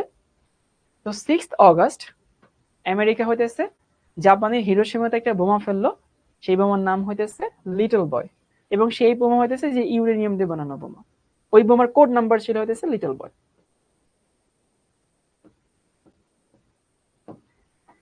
ইউরেনিয়াম দিয়ে বানানো ছিল। আর 9 অগস্ট মানে 2 দিন পরে আর কি, 3 দিন পরে তারা আরেকটা বোমা ফেললো, সেটা হইতেছে নাগাসাকিতে, সেটার নাম হচ্ছে ফ্যাটম্যান। এখন পৃথিবীতে পরমাণু অস্ত্র পরীক্ষা না, মানে মানুষের উপরে ব্যবহৃত হয়েছে এই একবারই, মানে একবার মানে যে 2 দিন পরে, তো একবারই, ওইটাই ফার্স্ট, ওইটাই লাস্ট। এর আগেও কোনোদিন কোনো পারমাণবিক বোমা মানুষের মধ্যে বা পরীক্ষামূলক ব্যবহার হয়নি, এরপরও কখনো হয়নি। তো কি হইলো, এই যুদ্ধে তো জাপানের 2টা শহর পুরোপুরি ধ্বংস হয়ে গেল, জাস্ট শেষ হইলো আর কি। তো 1900 কি বলে আমেরিকা পারমাণবিক বোমা মারা গেল, মানে বানাইতে পারলো হচ্ছে 1945 সালে। এখন আমেরিকা বানাইছে, কার বানাইতে হবে আর? এখন তো ভাই তখন USSR হইলো, বুঝো এটা? USSR মানে হইতেছে union of socialist Soviet Republic, যেটাকে আমরা সোভিয়েত ইউনিয়ন বলতাম। তোমরা কি সোভিয়েত ইউনিয়নের নাম শুনছো হয়তোবা? মানে এখনকার Russia, Ukraine, Tajikistan, Kazakhstan, Kyrgyzstan, Mongolia, তারপরে হচ্ছে বেলারুশ, ইউক্রেন, এরকম 13টা দেশ নিয়ে তখন হচ্ছে সোভিয়েত ইউনিয়ন ছিল। তখন কিন্তু রাশিয়া ছিল না, তখন USSR ছিল। সো USSR আর ছিল হইতেছে ইউএস এর সব থেকে বড় শত্রু, রাইভাল আর কি, বুঝছো? তো ওরা চিন্তা করলো ভাই আমেরিকা বানাইছে, তা আমাদেরকে তো বানাইতে হবে। ওরাও কাজে নেমে গেল, একেবারে সবকিছু বাদ দিয়ে উদ্দেশ্য একটা, আমরা পারমাণবিক বোমা বানাবো। এবং USSR এরা পারমাণবিক বোমা বানাইলো 1949 সালে, মানে 4 বছর লাগছে মাত্র, খুব বেশি দেরি হয়নি। বর্তমানে কি সেটা যুক্তরাষ্ট্র? আরে না, যুক্তরাষ্ট্র তো আমেরিকা, ইউএসএ। তাহলে দেখো 4 বছরে। এখন তোমাদেরকে যদি আমি ওয়ার্ল্ড ম্যাপটা দেখাই, এই যে এইটা হইতেছে আটলান্টিক মহাসাগর, এই পাশে হইতেছে ইউএসএ, এই পাশে হইতেছে ইউরোপ, আর ইউরোপের এই পাশে হইতেছে রাশিয়া বা USSR ছিল তখনকার সময়, বুঝছো, মানে কাছাকাছি। তো আমেরিকা দেখলো যে হইতেছে আমি পারমাণবিক অস্ত্র বানাইছি, ভালো কথা, আমার সেফটি হইলো, কিন্তু রাশিয়ার পাশে তো আবার বা USSR এর পাশে তো ইউরোপ। এখন তাহলে এরা তো আসলে আমেরিকার মিত্র, তাই এদেরকে তো আমার সেফটি দিতে হবে। পরে আমেরিকা হেল্প করলো, প্রযুক্তি দিল, কাদেরকে? ইউকে রে দিল, আর ফ্রান্সকে দিল। তো সম্ভবত 63 সাল আর 60 সালে ফ্রান্স আর ইউকে মানে লন্ডন বা যুক্তরাজ্য যেটাকে আমরা বলি, সেটাও পারমাণবিক বোমা বানানো শুরু হলো। এবং তখন পৃথিবীতে মানে পারমাণবিক বোমা বানানোর একটা প্রতিযোগিতা লেগে গেছে। এবং 1963 সালে দেখা গেল যে পৃথিবীতে যে পরিমাণ পারমাণবিক বোমা অলরেডি তৈরি হয়ে গেছে, সেটা দিয়ে পুরো পৃথিবীর 3 বার ধ্বংস করা যায়, এত পরিমাণ বোমা বানানো হয়েছিল। এবং ইউএসএসআর বেশি ছিল সব থেকে। তখন তারা হইতেছে একটা চুক্তি করলো, সেই চুক্তিকে বলা হয় এনপিটি। এনপিটি হচ্ছে নন প্রলিফারেশন ট্রিটি। মানে ঠিক আছে, আমরা আর পারমাণবিক অস্ত্র বানাবো না। নন প্রলিফারেশন মানে আর প্রলিফাই করা যাবে না, আর নতুন করে অস্ত্র বানাবো না আর কি। এটা কারা করলো? ইউএসএ এবং ইউএসএসআর। এবং জাতিসংঘের মাধ্যমে তারা পৃথিবীর 3-4টা দেশ বাদে বাকি সব দেশের সাইন নিছে যে ঠিক আছে আমরা আর পারমাণবিক অস্ত্র বানাবো না। কয়েকটা দেশ সাইন করেনি। কারা কারা সাইন করেনি জানো? সাইন করেনি হইতেছে নর্থ কোরিয়া, যাদের পারমাণবিক অস্ত্র বানাইছে 2006 সালে, কিছুদিন আগে আর কি। সাইন করেনি হইতেছে পাকিস্তান, যারা পারমাণবিক অস্ত্র বানাইছে 1998 সালে। সাইন করেনি হইতেছে ইন্ডিয়া, যারা পারমাণবিক অস্ত্র বানাইছে হইতেছে 1992 সালে। আর সাইন করেনি হইতেছে চায়না, যারা বানাইছে হইতেছে 1980 এর দশকে আর কি, বুঝছো? এরকম কয়েকটা দেশ আছে যারা হচ্ছে পারমাণবিক অস্ত্র বানায়নি, মানে ওই চুক্তিতে সাইন করেনি যে আমরা তুমি যেটা বলছো আমরা এটা মানি না। খালি তুমি বলবা, মানে তুমি বলবাই হবে নাকি? তুমি বানাই ফেলছো, এখন বলবা যে আর বানাবো না, আমাদেরকে তো বানাইতে হবে। তো তারপরে কি হইলো, এই যে ইউরোপ মানে আমেরিকা মেইনলি, তো আসলে পৃথিবীর মোট যত পারমাণবিক অস্ত্র আছে, সেই পারমাণবিক অস্ত্র 90%ই আছে হচ্ছে 2টা দেশের কাছে। একটা হইতেছে বাংলাদেশ সাইন করছে, ভাই বাংলাদেশ এমনি কোনোদিন পারমাণবিক অস্ত্র বানাইতো না। তো পৃথিবীর মোট পারমাণবিক অস্ত্রের 90% আছে হচ্ছে ইউএসএ এবং রাশিয়ার কাছে, বাকি 10% বাকি দেশগুলোর কাছে আছে, বুঝছো? সো ইউএসএ এবং রাশিয়া তখন সম্মতিক্রমে ওদের পারমাণবিক অস্ত্রগুলো ধ্বংস করা শুরু করলো, যে ঠিক আছে আমরা পারমাণবিক অস্ত্র কমাই ফেলতেছে, এবং কমাই ফেলছে 90%ই ওরা অনেক মানে ধ্বংস করে ফেলছে নিজেরা নিজেরা। এর মধ্যে আবার কাহিনী হইতেছে 1986 সালে, বুঝছো, 1986, তখনকার তৎকালীন ইউএসএসআর সোভিয়েত ইউনিয়ন, সেইখানের একটা শহর হইতেছে চেরনোবিল। তোমরা কি নাম শুনছো? চেরনোবিলের একটা পারমাণবিক বিদ্যুৎ কেন্দ্র ছিল, আমাদের যেরকম হইতেছে তোমার রূপপুরে ওরকম। চেরনোবিল হইতেছে বর্তমান ইউক্রেনের, বাট তখন তো ইউক্রেন বলে কোনো দেশ তৈরি হয়নি, তখন ওটা সোভিয়েত ইউনিয়নের ছিল। চেরনোবিলে ওই পারমাণবিক বিদ্যুৎ কেন্দ্রে একটা বিস্ফোরণ হইল, এবং সেই বিস্ফোরণে পুরো শহর ধ্বংস হয়ে গেছে। এবং যত মানুষ ছিল আশেপাশে 10-12 কিলোমিটার, একজনও বেঁচে নাই। ইভেন ওই শহরটা এখনো পর্যন্ত মানুষের বসবাস উপযোগী হয়নি, এখনো হয়নি। ওইখানে এখনো মানুষ বাস করতে পারে না, এত পরিমাণ রেডিও অ্যাক্টিভিটি ওখানে হইতেছে পাওয়া যায়। তো এখানে কি হইলো দেখো, ইউক্রেন কিন্তু ভয় পেয়ে গেছিল যে পারমাণবিক ব্যাপারটা মানেই বোধহয় ডেঞ্জারাস। তো 1993 সালে কি হলো জানো? 1993 সালে ইউএসএসআর ভেঙে গেল, সোভিয়েত ইউনিয়ন ভেঙে গেল। ভেঙে 13টা দেশ তৈরি হয়েছে, তার মধ্যে মেইন দেশটা হচ্ছে রাশিয়া। স্টিল রাশিয়া পৃথিবীর সব থেকে বড় দেশ ভেঙে যাওয়ার পরেও। আর ইউক্রেনও তার মধ্যে একটা আছে।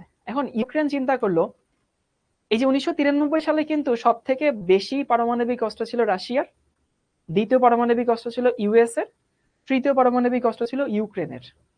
মানে ইউক্রেন তখন ওই উত্তরাধিকার সূত্রে তৃতীয় পারমাণবিক অস্ত্রের মালিক ছিল। কিন্তু ইউক্রেন চিন্তা করলো, ভাই এটা তো হাতি পোষার সমান, আমি শান্তিপ্রিয় দেশ, আমার ভাই পারমাণবিক অস্ত্র লাগবে না, আর কখন কি পরে অ্যাক্সিডেন্ট হবে আল্লাহ মাহবুদ জানে। তো ইউক্রেন রাশিয়ারে বললো, ভাই তোমার জিনিস তুমি নিয়ে নাও, আমি এই ব্যয়ও বহন করতে চাই না, আমি এই রিস্কও নিতে চাই না, আমি পারমাণবিক অস্ত্র আমার লাগবে না। তো ইউক্রেন স্বাধীন হওয়ার পরে আর কি, যেমন ধরো যে আমরা তো ইন্ডিয়া ভারতবর্ষ ভেঙে ভারত পাকিস্তান বাংলাদেশ হয়েছে না, ওরকম আর কি। তো ইউক্রেন বলছে রাশিয়া, বাবা তুমি তোমার এই অস্ত্র নিয়ে নাও, আমার এটা লাগবে না। সো ইউক্রেন তার সমস্ত পারমাণবিক অস্ত্র রাশিয়াকে হ্যান্ড ওভার করে দিল। সো ইউক্রেন তখন পারমাণবিক অস্ত্রহীন একটা দেশ হয়ে গেছে। ওইটা ইউক্রেন করছে দেখেই কিন্তু আজকে রাশিয়া ইউক্রেনকে ওই আক্রমণ করার সাহস দেখাইছে। যদি এটা না হইতো তাহলে রাশিয়া ইউক্রেনকে আক্রমণ করতো না। কারণ কোনো পারমাণবিক শক্তিধর দেশ অন্য কোনো পারমাণবিক শক্তিধর দেশকে অ্যাটাক করে না। এবার আসি যে এখন তাইলে কি হয়। একটা কথা আছে যে পৃথিবীতে তৃতীয় বিশ্বযুদ্ধ হয়নি বা হচ্ছে না, এর পেছনে সব থেকে দায়ী হইতেছে পারমাণবিক অস্ত্র। এটাকে বলা হয় হইতেছে ম্যাড থিওরি, বুঝছো? ম্যাড মানে হইতেছে মিউচুয়ালি অ্যাসিওর্ড ডিস্ট্রাকশন। মানে ধরো তোমার হাতে একটা অস্ত্র আছে, আমার হাতে একটা অস্ত্র আছে, এবং তোমার অস্ত্র হোক কম দামি হোক দুর্বল, বাট একটা মানুষ মারার জন্য তো যথেষ্ট, তাই না? তো তোমার হাতে অস্ত্র আছে, আমার হাতে অস্ত্র আছে, তো তুমিও আমাকে মারবা না, আমিও তোমাকে মারবো না। কারণ কি? তোমার হাতে অস্ত্র একটু দুর্বল অস্ত্র, বাট আমি তো মরে যাব। তো কথা হচ্ছে, যখন দুইটা দেশের পারমাণবিক অস্ত্র থাকে তখন কোনো দেশ কোনো দেশকে আক্রমণ করে না। কারণ ভাই এটা নিশ্চিত ও মরবে আমিও মরবো, তাহলে আমি কেন ওরে মারবো? এই জন্য দেখবা যে হইতেছে ইউএসএ নর্থ কোরিয়ারে অনেক হুমকি ধামকি দেয়, কিন্তু কোনোদিন অ্যাটাক করে না। অ্যাটাক করার সাহস নেই, কারণ নর্থ কোরিয়া পারমাণবিক অস্ত্র আছে। অথবা দেখবা ইন্ডিয়া পাকিস্তান দেখবা কোনোদিন সম্মুখ যুদ্ধে যাবে না। কেন যাবে না? কারণ ভাই দোনো দেশের পারমাণবিক অস্ত্র আছে। অথবা ধরো হচ্ছে ইন্ডিয়া পাকিস্তান এবং ইউএসএ, ইউএস এর হয়তো বেশি আছে, কিন্তু পাকিস্তানের কম থাকলেও যা আছে সেটা তো ইউএস এর কয়েকটা শহর ধ্বংস হয়ে যাবে। তো এই জন্য কখনো দুইটা পারমাণবিক অস্ত্রধর দেশ একজন আরেকজনের বিরুদ্ধে যুদ্ধে যায় না। এই যে ইউএসএ রাশিয়া কত কিছু হয়ে যাচ্ছে, কিন্তু ইউএসএ দেখবে কখনোই কখনোই হইতেছে সরাসরি যুদ্ধে যাচ্ছে না। কি করে? সৈন্য পাঠায় না, ওই যে ইয়া পাঠায়, টাকা পাঠায়, অস্ত্র পাঠায়, এই পাঠায় সেই পাঠায়, বাট সরাসরি কখনো যায় না। তোমরা কি জানো এখন পৃথিবীর কয়টা দেশে পারমাণবিক অস্ত্র আছে? বাংলাদেশে পারমাণবিক অস্ত্র আছে কিনা? না রে ভাই, বাংলাদেশে পারমাণবিক অস্ত্র নাই। পৃথিবীতে পারমাণবিক অস্ত্র আছে হচ্ছে এখন সব থেকে বেশি আছে রাশিয়া, মানে ওদের কাছে সব থেকে বেশি। তারপরে আছে হচ্ছে ইউএসএ, তারপরে হচ্ছে ইংল্যান্ডের আছে, ফ্রান্সের আছে, চায়নার আছে, ইন্ডিয়ার আছে, পাকিস্তানের আছে, নর্থ কোরিয়া আছে। কয়টা হলো? 1 2 3 4 5 6 7 8। সো অফিসিয়ালি 8টা দেশের পারমাণবিক অস্ত্র আছে, আর আনঅফিসিয়ালি 9টা দেশের আছে। মানে একটা দেশের পারমাণবিক অস্ত্র আছে, কিন্তু ওরা অফিসিয়ালি স্বীকার করে না, ওরা অফিসিয়ালি জানায় না, দ্যাট ইজ ইসরায়েল। মানে ইসরায়েলের পারমাণবিক অস্ত্র আসলে আছে, কিন্তু অফিসিয়ালি ওরা কখনো এরকম ঘোষণা দেয়নি যে আমাদের আছে, বা ওরা কখনো এরকম অফিসিয়াল স্টেটমেন্ট দেয়নি যে হচ্ছে ওদের আছে। না, ইরানের নাই, ইরানের এখনো হয়নি, ওরা চেষ্টা করছে। সামনে হয়তো অস্ট্রেলিয়ার হবে আর ইরানের হবে, এটা ধারণা করা হচ্ছে আর কি। যাই হোক, অনেক গল্প বলে ফেলছে, তাই না? পাকিস্তানের আছে, হ্যাঁ পাকিস্তানের আছে। বাংলাদেশের নাই কেন? ওরে বাবা, এটা অনেক এক্সপেন্সিভ জিনিস রে বাবা।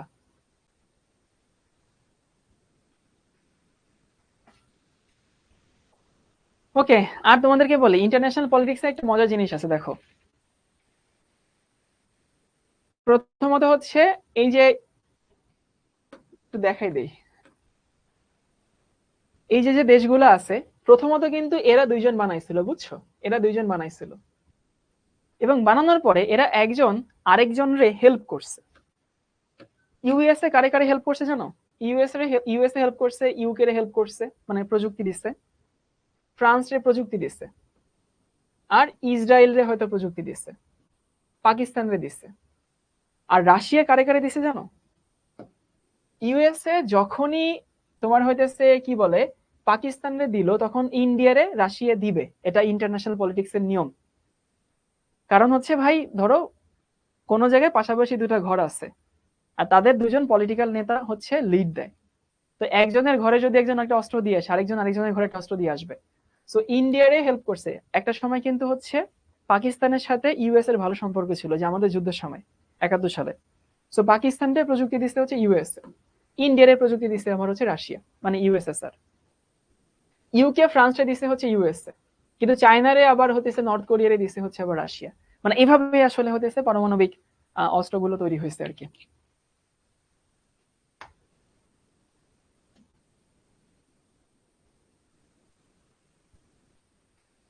ওকে, আচ্ছা, এবার আসে হতেছে নিউক্লিয়ার ফিউশন রিয়াকশন। নুসরাত বলছে আমাদের তো পারমাণবিক অস্ত্র নাই, তাহলে আমাদেরকে তো যে কোনো দেশ সহজে আক্রমণ করতে পারবে না। এত সহজ না রে বাবা, এখানে কাহিনী আছে। ধরো কিছুদিন আগে বাংলাদেশের মিত্র ছিল ইন্ডিয়া, শেখ হাসিনা সরকার থাকার সময়। তো তোমার কি মনে হয় যে বাংলাদেশে যদি কেউ অ্যাটাক করতো, ইন্ডিয়া বা ইন্ডিয়ার সাথে ইউএস এর ভালো সম্পর্ক, তো ওরা তো আমাদের মিত্র ছিল। তো এই জন্য হইতেছে যে মিত্রর মিত্র মিত্রর মিত্র এভাবে সবসময় একটা প্রোটেকশন থাকে। দেখো ফিউশন মানে কি, জোড়া লাগা, তাই না? জোড়া লাগা মানে কি, যে ছোট ছোট নিউক্লিয়াস মিলে বড় একটা নিউক্লিয়াসে পরিণত হইলো। এখানেও তোমার যে আসলে হইতেছে এই রিয়াকশনটাই মুখস্থ করতে হবে এমন কোনো কথা নাই। তুমি চাইলে জাস্ট মিলাই লিখতে পারো আর কি যে কোনো কিছু। আর এখানে বেশি শক্তি বের হয়। এই রিয়াকশনটা কোথায় হয় জানো? এই রিয়াকশনটা হইতেছে সূর্যের মধ্যে।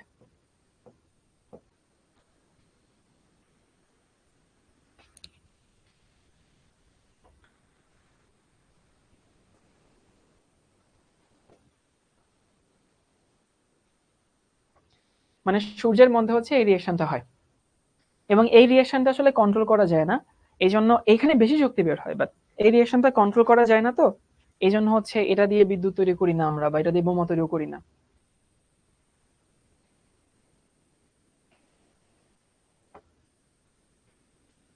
এরপরে হচ্ছে আমরা বর্ণালী পড়বো। বর্ণালী আজকে পড়বো না। সবাই কি তেজস্ক্রিয়তা বুঝতে পারছো? তেজস্ক্রিয়তা জিনিসটা কি, তেজস্ক্রিয়তে কি হয়, ফিশন কি, ফিউশন কি, তারপরে হইতেছে কি বলে ট্রান্সপোর্টেশন কি, ক্লিয়ার সবার হয়েছে? যে কোনো বইতে তেজস্ক্রিয়তা পাবা, বই দেখে সুন্দর মতো পড়ে ফেলবা। ওকে ভাইয়া, সো আজকে অনেক গল্প হইলো, শেষের দিকে পড়াশোনা কম হইলো, বাট আশা করি তোমাদের গল্পগুলো একটা মিথ্যা গল্প না, সব সত্যি গল্প আর কি। সো এটা ইন্টারন্যাশনাল পলিটিক্স নিয়ে হালকা একটা আইডিয়াও পাইলা কেমিস্ট্রি ক্লাসে। আগামী ক্লাসে আমাদের দেখা হবে হচ্ছে বর্ণালী নিয়ে। তো আগামী ক্লাসে তোমাদের দাওয়াত দিয়ে দিচ্ছি। তো সেই পর্যন্ত ভালো থেকো সবাই। আল্লাহ হাফেজ সবাইকে।